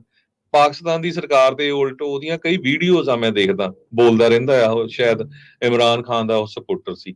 ਹੁਣ ਜਿਹੜੀਆਂ ਅਮਰੀਕਾ ਜਾਂ ਕੈਨੇਡਾ ਦੀ ਨਿਊਜ਼ ਆ, ਉਹ ਦੇਖੋ ਵੀ CBC ਨੇ, ਯਾਹੂ ਨੇ, MSN ਨੇ, ਸੰਡੇ ਗਾਰਡੀਅਨ ਨੇ, ਇਹ ਸਾਰਾ ਕੁਝ ਜੋ ਮੈਂ ਪਹਿਲਾਂ ਤੁਹਾਨੂੰ ਨਿਊਜ਼ ਦੇ ਵਿੱਚ ਸ਼ੇਅਰ ਕੀਤਾ ਉਹ ਦੱਸਿਆ। ਕਿਤੇ ਵੀ ਉਹਨੇ ਸਿੱਖਾਂ ਦਾ ਨਾਂ ਨਹੀਂ ਲਿਆ, ਕਿਤੇ ਪ੍ਰੋਟੈਸਟ ਦਾ ਨਾਂ ਨਹੀਂ ਲਿਆ, ਕਿਤੇ ਭਾਈ ਨਿੱਜਰ ਦਾ ਨਾਂ ਜੋੜਿਆ। ਇੰਨਾ ਜ਼ਿਆਦਾ ਜਿਹੜਾ ਝੂਠ ਆ। ਹੁਣ ਤੁਸੀਂ ਦੇਖੋ ਇੰਡੀਆ ਦੇ ਵਿੱਚ ਐਡੀ ਵੱਡੀ ਪੋਪੂਲੇਸ਼ਨ ਆ, ਜਦੋਂ ਉਹ ਇੰਨੇ TV ਸਟੇਸ਼ਨਸ, ਇੰਨੇ ਨਿਊਜ਼ਪੇਪਰ ਤੇ ਖਬਰ ਦੇਖੂਗੀ, ਤੇ ਉਹ ਸੋਚੂਗੇ ਵੀ ਹਾਂ ਸੱਚੀ ਜੀ ਇਹ ਆਹ ਕੁਝ ਇਹ ਚੱਲ ਰਿਹਾ ਹੈਗਾ। ਸੋ ਜਿੱਥੇ ਆਪਾਂ ਸਹੀ ਖਬਰ ਸ਼ੇਅਰ ਕਰਦੇ ਹੈਗੇ ਆ, ਉਹ ਸਾਡੇ ਵਰਗੇ ਚੈਨਲਾਂ ਨੂੰ ਤਾਂ ਇੰਡੀਆ ਦੇ ਵਿੱਚ ਬੰਦ ਕੀਤਾ ਜਾਂਦਾ ਆ। ਜਿਹੜੇ ਝੂਠ ਦੀਆਂ ਖਬਰਾਂ ਫੈਲਾਉਂਦੇ ਆ, ਉਹ ਅਮਰੀਕਾ ਕੈਨੇਡਾ 'ਚ ਆ ਰਹੇ ਆ। ਸੋ ਅਮਰੀਕਾ ਕੈਨੇਡਾ 'ਚ ਵੱਸਦੇ ਜਿਹੜੇ ਸਿੱਖ ਆ ਜਾਂ ਪੰਜਾਬੀ ਆ, ਉਹਨਾਂ ਨੂੰ ਵੀ ਇਹ ਸੋਚਣਾ ਪੈਣਾ ਵੀ ਭਾਈ ਜਿਹੜੇ ਝੂਠੀਆਂ ਖਬਰਾਂ ਫੈਲਾਉਂਦੇ ਆ, ਆਪਣੀਆਂ ਸਰਕਾਰਾਂ ਨੂੰ, ਇੱਥੇ FCC ਆ, ਜਾਂ ਕੈਨੇਡਾ ਦੇ ਵਿੱਚ ਹੈਗੀ ਆ, ਉਹਨਾਂ ਆਪਣੇ ਲੀਡਰਾਂ ਨੂੰ ਉਹਨਾਂ ਨੂੰ ਈਮੇਲਸ ਕਰੋ ਖਬਰਾਂ ਦੀਆਂ, ਆਹ ਦੇਖੋ ਸਾਡੇ ਮੁਲਕਾਂ ਦੇ ਨਿਊਜ਼ਪੇਪਰ ਦੀ ਨਿਊਜ਼ ਆ ਇੰਡੀਆ ਦੇ ਨਿਊਜ਼ਪੇਪਰਾਂ ਦੀ ਜਾਂ ਟੀਵੀ ਸਟੇਸ਼ਨਾਂ ਦੀ ਨਿਊਜ਼ ਆ, ਕਿਸ ਤਰ੍ਹਾਂ ਉਹ ਕੈਨੇਡਾ ਨੂੰ, ਕੱਲਾ ਇਹ ਨਹੀਂ ਵੀ ਸਿੱਖਾਂ ਨੂੰ ਬਦਨਾਮ ਕਰਦੇ ਆ, ਉਹ ਕੈਨੇਡਾ ਨੂੰ ਤੇ ਅਮਰੀਕਾ ਨੂੰ ਵੀ ਬਦਨਾਮ ਕਰ ਰਹੇ ਆ ਵੀ ਇੱਥੇ ਪੀਸਫੁਲੀ ਸਾਰੇ ਧਰਮਾਂ ਦੇ ਲੋਕ ਬੜੇ ਵਧੀਆ ਤਰੀਕੇ ਦੇ ਨਾਲ ਰਹਿ ਰਹੇ ਆ, ਤੇ ਦੁਨੀਆ ਨੂੰ ਭਾਰਤ ਦਾ ਜਿਹੜਾ ਮੀਡੀਆ ਆ ਉਹ ਕੀ ਸ਼ੋਅ ਕਰ ਰਿਹਾ ਹੈਗਾ ਆ। ਜੀ ਬਿਲਕੁਲ। ਇਹ ਇਹੀ ਨਹੀਂ ਹਰਜੋਤ ਸਿੰਘ ਜੀ, ਇਹਨਾਂ ਦਾ ਇਹ ਹੁਣ ਪੱਕਾ ਨਵਾਂ ਟ੍ਰੈਂਡ ਆ। ਜਿਹੜੇ ਇੰਡੀਆ ਦੇ ਰਾਈਟ ਵਿੰਗ ਹਿੰਦੂਤਵ ਵਾਲੇ ਆ, ਉਹ ਬਾਹਰਲੇ ਮੁਲਕਾਂ ਦੇ ਹੋਰ ਜਿਹੜੇ ਰਾਈਟ ਵਿੰਗ ਦੇ ਨਾਲ ਜੁੜ ਕੇ ਸਿੱਖਾਂ ਨੂੰ ਬਦਨਾਮ ਕਰਨ ਦੀਆਂ ਕੋਸ਼ਿਸ਼ਾਂ ਕਰ ਰਹੇ ਆ। ਥੋੜੇ ਦਿਨ ਪਹਿਲਾਂ ਦੀ ਗੱਲ ਆ ਕੈਨੇਡਾ ਦੀ ਹੋਈ, ਜਿੱਥੇ ਇੱਕ ਬਜ਼ੁਰਗ ਦੀ AI ਦੇ ਨਾਲ ਜਨਰੇਟਡ ਫੋਟੋ ਦੇ ਨਾਲ ਕੀ ਹੋ ਹੱਲਾ ਜਿਹੜਾ ਉਹ ਮਚਾਇਆ ਵੀ ਉਹ ਸ਼ੋਅ ਕਰਦਾ ਵੀ ਉਹ ਬਾਥਰੂਮ ਕਰਦਾ ਹੈ ਜੀ ਇੱਕ ਗੈਸ ਸਟੇਸ਼ਨ ਦੇ ਬਾਹਰ, ਗੈਸ ਸਟੇਸ਼ਨ ਦੇ ਬਾਹਰ। ਉਹ ਮੁੜ ਕੇ ਰਾਜ ਗਰੇਵਾਲ ਉੱਥੇ ਦਾ ਸਾਬਕਾ ਮੈਂਬਰ ਉਹਦਾ ਪਾਰਲੀਮੈਂਟ ਆਪਣਾ ਰਿਹਾ, ਗੈਸ ਸਟੇਸ਼ਨ ਸੀ ਉਹ ਕਹਿੰਦਾ ਇੱਥੇ ਤਾਂ ਕੋਈ ਇਨਸੀਡੈਂਟ ਨਹੀਂ ਹੋਈ, ਮੇਰੇ ਕੈਮਰੇ ਆ, ਸਾਰਾ ਕੁਝ। ਕਿੱਦਾਂ ਝੂਠ ਫੈਲਾ ਕੇ ਉਹ ਪੂਰਾ ਫੈਲਾਇਆ ਜਾਂਦਾ ਹੈਗਾ ਉਸ ਤੋਂ ਬਾਅਦ ਤਾਂ ਕਿ ਸਿੱਖਾਂ ਨੂੰ ਬਦਨਾਮ ਕੀਤਾ ਜਾਵੇ। ਉਸ ਤੋਂ ਬਾਅਦ ਦੇ ਵਿੱਚ ਜਿਹੜੀਆਂ ਉਹ ਗੋਰਿਆਂ ਦੀਆਂ ਵੈਬਸਾਈਟਾਂ ਆ, ਉਹਨਾਂ ਨੂੰ ਜਿਹੜਾ ਟੈਗ ਕਰਕੇ ਦਿਖਾਇਆ ਵੀ ਆਹ ਦੇਖੋ ਗੋਰੇ ਵੀ ਆਹ ਕੰਮ ਕਰਦੇ ਆ, ਉਦੋਂ ਤੁਸੀਂ ਚੁੱਪ ਹੋ ਜਾਂਦੇ ਆ, ਉਦੋਂ ਤੁਸੀਂ ਉਹ ਬੋਲਦੇ ਨਹੀਂ ਆ। ਸੋ ਇਹ ਜਿਹੜਾ ਬਦਨਾਮੀ ਇਸ ਟਾਈਮ ਕਰ ਰਹੇ ਆ, ਥਾਂ ਥਾਂ ਦੇ ਉੱਤੇ ਜਿਹੜੀ ਉਹ ਕੀਤੀ ਜਿਹੜੀ ਉਹ ਜਾ ਰਹੀ ਆ। ਸੋ ਬਹੁਤ ਹੀ ਸੁਚੇਤ ਤੇ ਸਤਰਕਤਾ ਦੇ ਨਾਲ ਚੱਲਣ ਦਾ ਇਹ ਵਕਤ ਆ ਗਿਆ ਆ। ਇੱਥੇ ਤੁਹਾਨੂੰ ਬਦਨਾਮ ਕਰਨਗੇ, ਇੱਕ ਦੂਜੇ ਦੇ ਨਾਲ ਲੜਾ ਰਹੇ ਆ, ਤਾਂ ਜੋ ਤੁਹਾਡੀ ਜਿਹੜੀ એનર્ਜੀ ਆ ਇਸ ਪਾਸੇ ਨੂੰ ਡਾਇਵਰਟ ਜਿਹੜੀ ਉਹ ਹੁੰਦੀ ਰਵੇ। ਸੋ ਹਾਲਾਤ ਜਿਹੜੇ ਆ ਉਹ ਇਦਾਂ ਦੇ ਬਣੇ ਪਏ ਹੈਗੇ ਆ। ਸੋ ਇਹ ਤੁਹਾਨੂੰ ਜਿਹੜਾ ਉਹ ਦੱਸਦੇ ਜਾਈਏ, ਇਹ ਰਾਹਤ ਰਾਓ ਦੇ ਮਾਮਲੇ ਦੇ ਵਿੱਚ ਫੋਰੈਕਸ ਦਾ ਇਹਦਾ ਕੰਮ ਸੀਗਾ। ਮਨੀ ਜਿਹੜੀ ਉਹ ਡਾਲਰਾਂ ਦੇ ਉਹ ਕਹਿ ਲਓ ਵੀ ਰੁਪਈਏ ਬਣਾਉਂਦਾ ਹੈ, ਰੁਪਈਆਂ ਦੇ ਡਾਲਰ ਬਣਾਉਂਦਾ ਸੀ, ਉਹਦਾ ਕੰਮ ਸੀਗਾ। ਝਗੜਾ ਉਹਦਾ ਕੋਈ ਹੋਰ ਸੀਗਾ, ਤੇ ਦੇਖੋ ਐਂਗਲ ਕੁੰਡੀ ਕਿੱਧਰਲੇ ਪਾਸੋਂ ਦੀ ਲਿਆ ਕੇ ਜਿਹੜੀ ਆ ਕਿਸ ਪਾਸੇ ਵੱਲ ਨੂੰ ਜਿਹੜੀ ਉਹ ਫਸਾਈ ਗਈ ਆ। ਸੋ ਇੱਥੇ ਤੱਕ ਜਿਹੜਾ ਗੋਦੀ ਮੀਡੀਆ ਆ ਉਹ ਗਿਰ ਚੁੱਕਾ ਆ, ਤੇ ਇਹਨਾਂ ਨੇ ਇਦਾਂ ਹੀ ਬਦਨਾਮੀ ਕਰਨ ਦੇ ਵਿੱਚ ਕੋਈ ਜਿਹੜਾ ਉਹ ਕਸਰ ਨਹੀਂ ਛੱਡਣੀ। ਤੇ ਨਾਲ ਦੇ ਨਾਲ ਇਹ ਵੀ ਦੱਸਦੇ ਜਾਈਏ, ਬਹੁਤ ਸਾਰੀਆਂ ਇੱਥੇ ਸੰਸਥਾਵਾਂ ਬਣੀਆਂ ਆ ਵੀ ਅਸੀਂ ਆ ਤੇ ਅਸੀਂ ਉਹ ਆ ਤੇ ਉਹ ਉਦਾਂ ਆ ਤੇ ਉਦਾਂ ਆ। ਸਾਰਿਆਂ ਦੇ ਮੂੰਹ ਦੇ ਵਿੱਚ ਜਿੱਦਾਂ ਨਾ ਘੁੰਗਣੀਆਂ ਪੈ ਜਾਂਦੀਆਂ, ਬੋਲਦੇ ਹੀ ਕੋਈ ਕੱਖ ਨਹੀਂ। ਜਦੋਂ ਤਾਂ ਉੱਥੋਂ ਦੀ ਜਿਹੜੀ ਸਰਕਾਰ ਆ ਉਹ ਇਸ ਤਰੀਕੇ ਦੇ ਨਾਲ ਗਿਰੀਆਂ ਹੋਈਆਂ ਹਰਕਤਾਂ ਕਰਦੀ ਆ, ਇਹ ਚੁੱਪ ਹੋ ਜਾਂਦੇ ਆ। ਤੇ ਜੇ ਕਿਤੇ ਇਧਰੋਂ ਕਿਸੇ ਨੇ ਕੁਛ ਕਰ ਦਿੱਤਾ ਹੋਵੇ ਤਾਂ ਚਾਹੇ ਉਹ ਗਲਤੀ ਨਾ, ਚਾਹੇ ਉਹਦਾ ਬਣਦਾ ਆ, ਤੇ ਚਾਹੇ ਉਸ ਨੂੰ ਉਸਦੀ ਸਜ਼ਾ ਮਿਲਣੀ ਚਾਹੀਦੀ ਆ, ਉਹ ਫਿਰ ਦੇਖਦੇ ਆ ਵੀ ਕਿਸ ਤਰੀਕੇ ਦੇ ਨਾਲ ਉਸ ਗੱਲ ਨੂੰ ਜਿਹੜਾ ਉਹ ਚੱਕਿਆ ਜਾਂਦਾ ਆ। ਸੋ ਜਿਹੜਾ ਗਲਤ ਆ ਉਹ ਗਲਤ ਆ, ਉਹ ਭਾਈ ਸਾਰਿਆਂ ਲਈ ਗਲਤ ਆ, ਉਹ ਸਾਰਿਆਂ ਲਈ ਕਰੋ। ਜੇ ਇੱਧਰ ਵਾਲਿਆਂ ਨੇ ਗਲਤ ਕੋਈ ਕੀਤਾ ਉਹ ਦਿਖਾਉਂਦੇ ਆ, ਤੇ ਜਦੋਂ ਉਹ ਗਲਤ ਕਰਦੇ ਆ ਤਾਂ ਭਾਈ ਉਦੋਂ ਵੀ ਮਾੜਾ ਜਿਹਾ ਜੀਰਾ ਰੱਖਿਆ ਕਰੋ, ਉਦੋਂ ਵੀ ਜਿਹੜਾ ਉਹ ਇਹਨਾਂ ਦੇ ਉਲਟ ਬੋਲਣ ਦਾ ਜਿਹੜੀ ਹਿੰਮਤ ਜ਼ਰੂਰ ਰੱਖੋ। ਮੈਂ ਹੈਰਾਨ ਹੁੰਨਾ ਆ ਵੀ ਜਦੋਂ ਭਾਈ ਨਿੱਜਰ ਵਾਲਾ ਮਾਮਲਾ ਹੋਇਆ, ਕੈਨੇਡਾ ਦੇ ਮੀਡੀਆ ਨੇ ਬੜਾ ਰੌਲਾ ਪਾਇਆ, ਪ੍ਰੂਫ ਦਿਓ ਜੀ, ਟਰੂਡੋ ਝੂਠ ਬੋਲਦਾ ਆ, ਸਾਡੇ ਵੀਜ਼ੇ ਬੰਦ ਹੋ ਗਏ, ਲੋਕ ਵੀ ਤੜਪਣ ਲੱਗ ਪਏ ਹਨਾ। ਤੇ ਹੁਣ ਤੁਸੀਂ ਦੇਖੋ ਇਸ ਨਿਊਜ਼ ਦੇ ਉੱਤੇ ਕਿੰਨਾ ਕੁ ਮੀਡੀਆ ਬੋਲਦਾ, ਸਿਰਫ ਇੱਕ ਦੋ ਜਾਣਿਆਂ ਨੂੰ ਛੱਡ ਕੇ ਕੋਈ ਵੀ ਮੀਡੀਆ ਇਸ ਖਬਰ ਤੇ ਨਹੀਂ ਬੋਲਿਆ। ਹਾਲਾਂਕਿ ਮੈਨੂੰ ਲੱਗਦਾ ਸਰੀ ਦੇ ਵਿੱਚ 5-6 ਰੇਡੀਓ ਸਟੇਸ਼ਨ ਆ, ਅਖਬਾਰਾਂ ਆ, ਕਿੰਨੇ YouTube ਚੈਨਲ ਚੱਲਦੇ ਹੈਗੇ ਆ ਹਨਾ, ਕਿੰਨੇ ਟੀਵੀ ਸਟੇਸ਼ਨ ਆ। ਸੋ ਘੱਟੋ ਘੱਟ ਯਾਰ ਤੁਹਾਡੇ ਮੁਲਕ ਦੀ ਬੇਇੱਜ਼ਤੀ ਹੋ ਰਹੀ ਹੈ, ਵੀ ਤੁਸੀਂ ਘੱਟੋ ਘੱਟ ਇਹ ਤਾਂ ਬੋਲੋ ਵੀ ਆਹ ਕੀ ਤੁਸੀਂ ਝੂਠ ਬੋਲ ਰਹੇ ਹੈਗੇ ਆ। ਬਿਲਕੁਲ। ਛੋਟੀ ਜੀ ਇੱਕ ਬ੍ਰੇਕ, ਉਸ ਤੋਂ ਬਾਅਦ ਦੇ ਵਿੱਚ ਰਹਿ ਗਈਆਂ ਕੁਛ ਇੱਕ ਦੋ ਖਬਰਾਂ ਦੇ ਉੱਤੇ ਨਜ਼ਰ ਮਾਰਾਂਗੇ।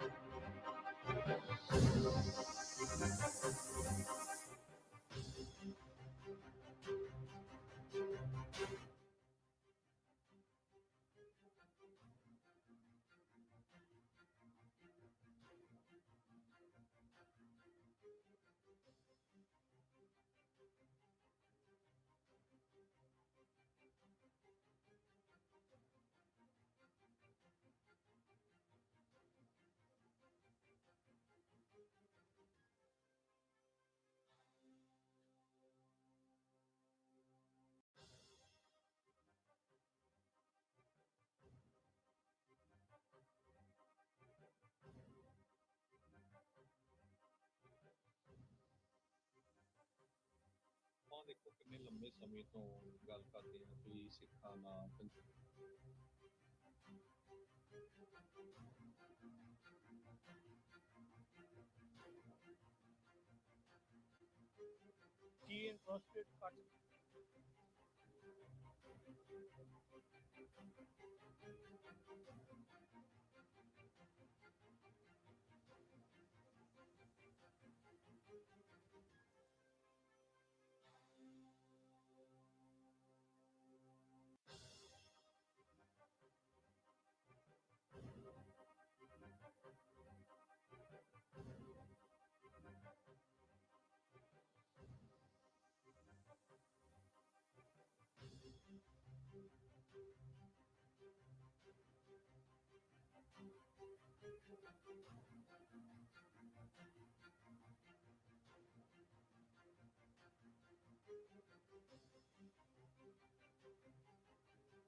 ਬ੍ਰੇਕ ਤੋਂ ਬਾਅਦ ਇੱਕ ਵਾਰੀ ਫਿਰ ਸਵਾਗਤ ਹੈ ਸੁਤ ਪ੍ਰੋਗਰਾਮ ਦੇ ਵਿੱਚ ਅਪਡੇਟ ਅਮਰੀਕਾ 'ਚ ਹਰਜੋਤ ਸਿੰਘ ਜੀ ਆਇਆਂ ਨੂੰ ਇੱਕ ਵਾਰੀ ਫਿਰ ਸਵਾਗਤ ਹੈ ਜੀ। ਸਤਿ ਸ਼੍ਰੀ ਅਕਾਲ, ਧੰਨਵਾਦ ਜੀ ਆਇਆਂ ਨੂੰ। ਜਾਂਦੇ ਜੇ ਸਪੋਰਟਸ ਦੀ ਗੱਲ ਕਰਦੇ ਜਾਈਏ, ਓਲੰਪਿਕਸ ਪੈਰਿਸ ਦੇ ਵਿੱਚ ਜਿਹੜੀਆਂ ਚੱਲ ਰਹੀਆਂ ਵੀਕਐਂਡ ਦੇ ਉੱਤੇ ਟਰੈਕ ਐਂਡ ਫੀਲਡ ਦੇ ਕਾਫੀ ਜਿਹੜੀਆਂ ਉਹ ਖੇਡਾਂ ਹੋਈਆਂ, ਜਿਸ ਦੇ ਵਿੱਚ ਅਮਰੀਕਾ ਨੇ ਥੋੜਾ ਜਿਹੜਾ ਕਹਿ ਸਕਦੇ ਹਾਂ ਵੀ ਕਮਬੈਕ ਵੀ ਕੀਤਾ ਆ। ਇਸ ਮੌਕੇ ਜੇ ਹੁਣ ਵੀ ਤੁਹਾਡੇ ਨਾਲ ਗੱਲ ਕਰਦੇ ਜਾਈਏ ਨੰਬਰ ਆਫ ਟੋਟਲ ਮੈਡਲਸ ਦੇ ਵਿੱਚ ਤਾਂ ਅਮਰੀਕਾ ਚਾਹੇ ਪਹਿਲੇ ਨੰਬਰ ਤੇ ਆ, ਪਰ ਗੋਲਡ ਮੈਡਲ ਦੇ ਵਿੱਚ ਜਿਹੜਾ ਚਾਈਨਾ ਆ ਉਹ ਅਜੇ ਵੀ ਬਾਜੀ ਮਾਰੀ ਬੈਠਾ ਆ। 21 ਗੋਲਡ ਮੈਡਲਸ ਦੇ ਨਾਲ ਕੁੱਲ 52 ਮੈਡਲ ਦੇ ਨਾਲ ਪਹਿਲੇ ਨੰਬਰ ਤੇ ਜਿਹੜਾ US ਆ 19 ਗੋਲਡ ਮੈਡਲ ਤੇ ਕੁੱਲ 75 ਮੈਡਲ ਨਾਲ ਦੂਜੇ ਨੰਬਰ ਦੇ ਉੱਤੇ ਜਿਹੜਾ ਉਹ ਚੱਲ ਰਿਹਾ ਆ। ਹੁਣੇ ਜਿਹੜੀਆਂ ਗੇਮਸ ਆ ਉਹ ਨਾਲ ਦੇ ਨਾਲ ਚੱਲ ਰਹੀਆਂ। ਗ੍ਰੇਟ ਬ੍ਰਿਟੇਨ ਦੀ ਜਿਹੜੀ ਟਰੈਕ ਐਂਡ ਫੀਲਡ ਟੀਮ ਨੇ ਜਿਹੜਾ ਇੱਕ ਨਵਾਂ ਰਿਕਾਰਡ ਇਸ ਦੇ ਵਿੱਚ ਬਣਾਇਆ। ਸਿਮੋਨ ਬਾਇਲਸ ਤੋਂ ਇੱਕ ਹੋਰ ਗੋਲਡ ਮੈਡਲ ਦੀ ਆਸ ਸੀਗੀ ਇੰਡੀਵਿਜੂਅਲ ਜਿਹੜੀ ਪਰਫਾਰਮੈਂਸ ਦੇ ਵਿੱਚ, ਪਰ ਬੀਮ ਤੋਂ ਕਹਿੰਦੇ ਵੀ ਡਿੱਗਣ ਕਰਕੇ ਉਸਦੇ ਪੁਆਇੰਟ ਘੱਟ ਹੋਣ ਕਰਕੇ ਬ੍ਰਾਜ਼ੀਲ ਦੀ ਜਿਹੜੀ ਬੀਬੀ ਆ ਉਸ ਨੂੰ ਜਿਹੜਾ ਉਹ ਗੋਲਡ ਮੈਡਲ ਮਿਲਿਆ ਤੇ ਸਿਮੋਨ ਬਾਇਲਸ ਜਿਹੜੀ ਆ ਉਹ ਉਸ ਨੂੰ ਸਿਲਵਰ ਮੈਡਲ ਦੇ ਨਾਲ ਕਹਿ ਲਓ ਵੀ ਸਮਝੌਤਾ ਜਿਹੜਾ ਇੱਕ ਹਿਸਾਬ ਦੇ ਨਾਲ ਹੀ ਕਰਨਾ ਪਿਆ ਆ, ਉਸ ਦੇ ਨਾਲ ਗੁਜ਼ਾਰਾ ਕਰਨਾ ਪਿਆ। ਪਰ ਕੋਈ ਸਿਲਵਰ ਮੈਡਲ ਵੀ ਓਲੰਪਿਕਸ ਦੇ ਵਿੱਚ ਇਤਨਾ ਕੋਈ ਖਾਲਾ ਜੀ ਦਾ ਜਿਹੜਾ ਉਹ ਵਾੜਾ ਨਹੀਂ ਹੁੰਦਾ।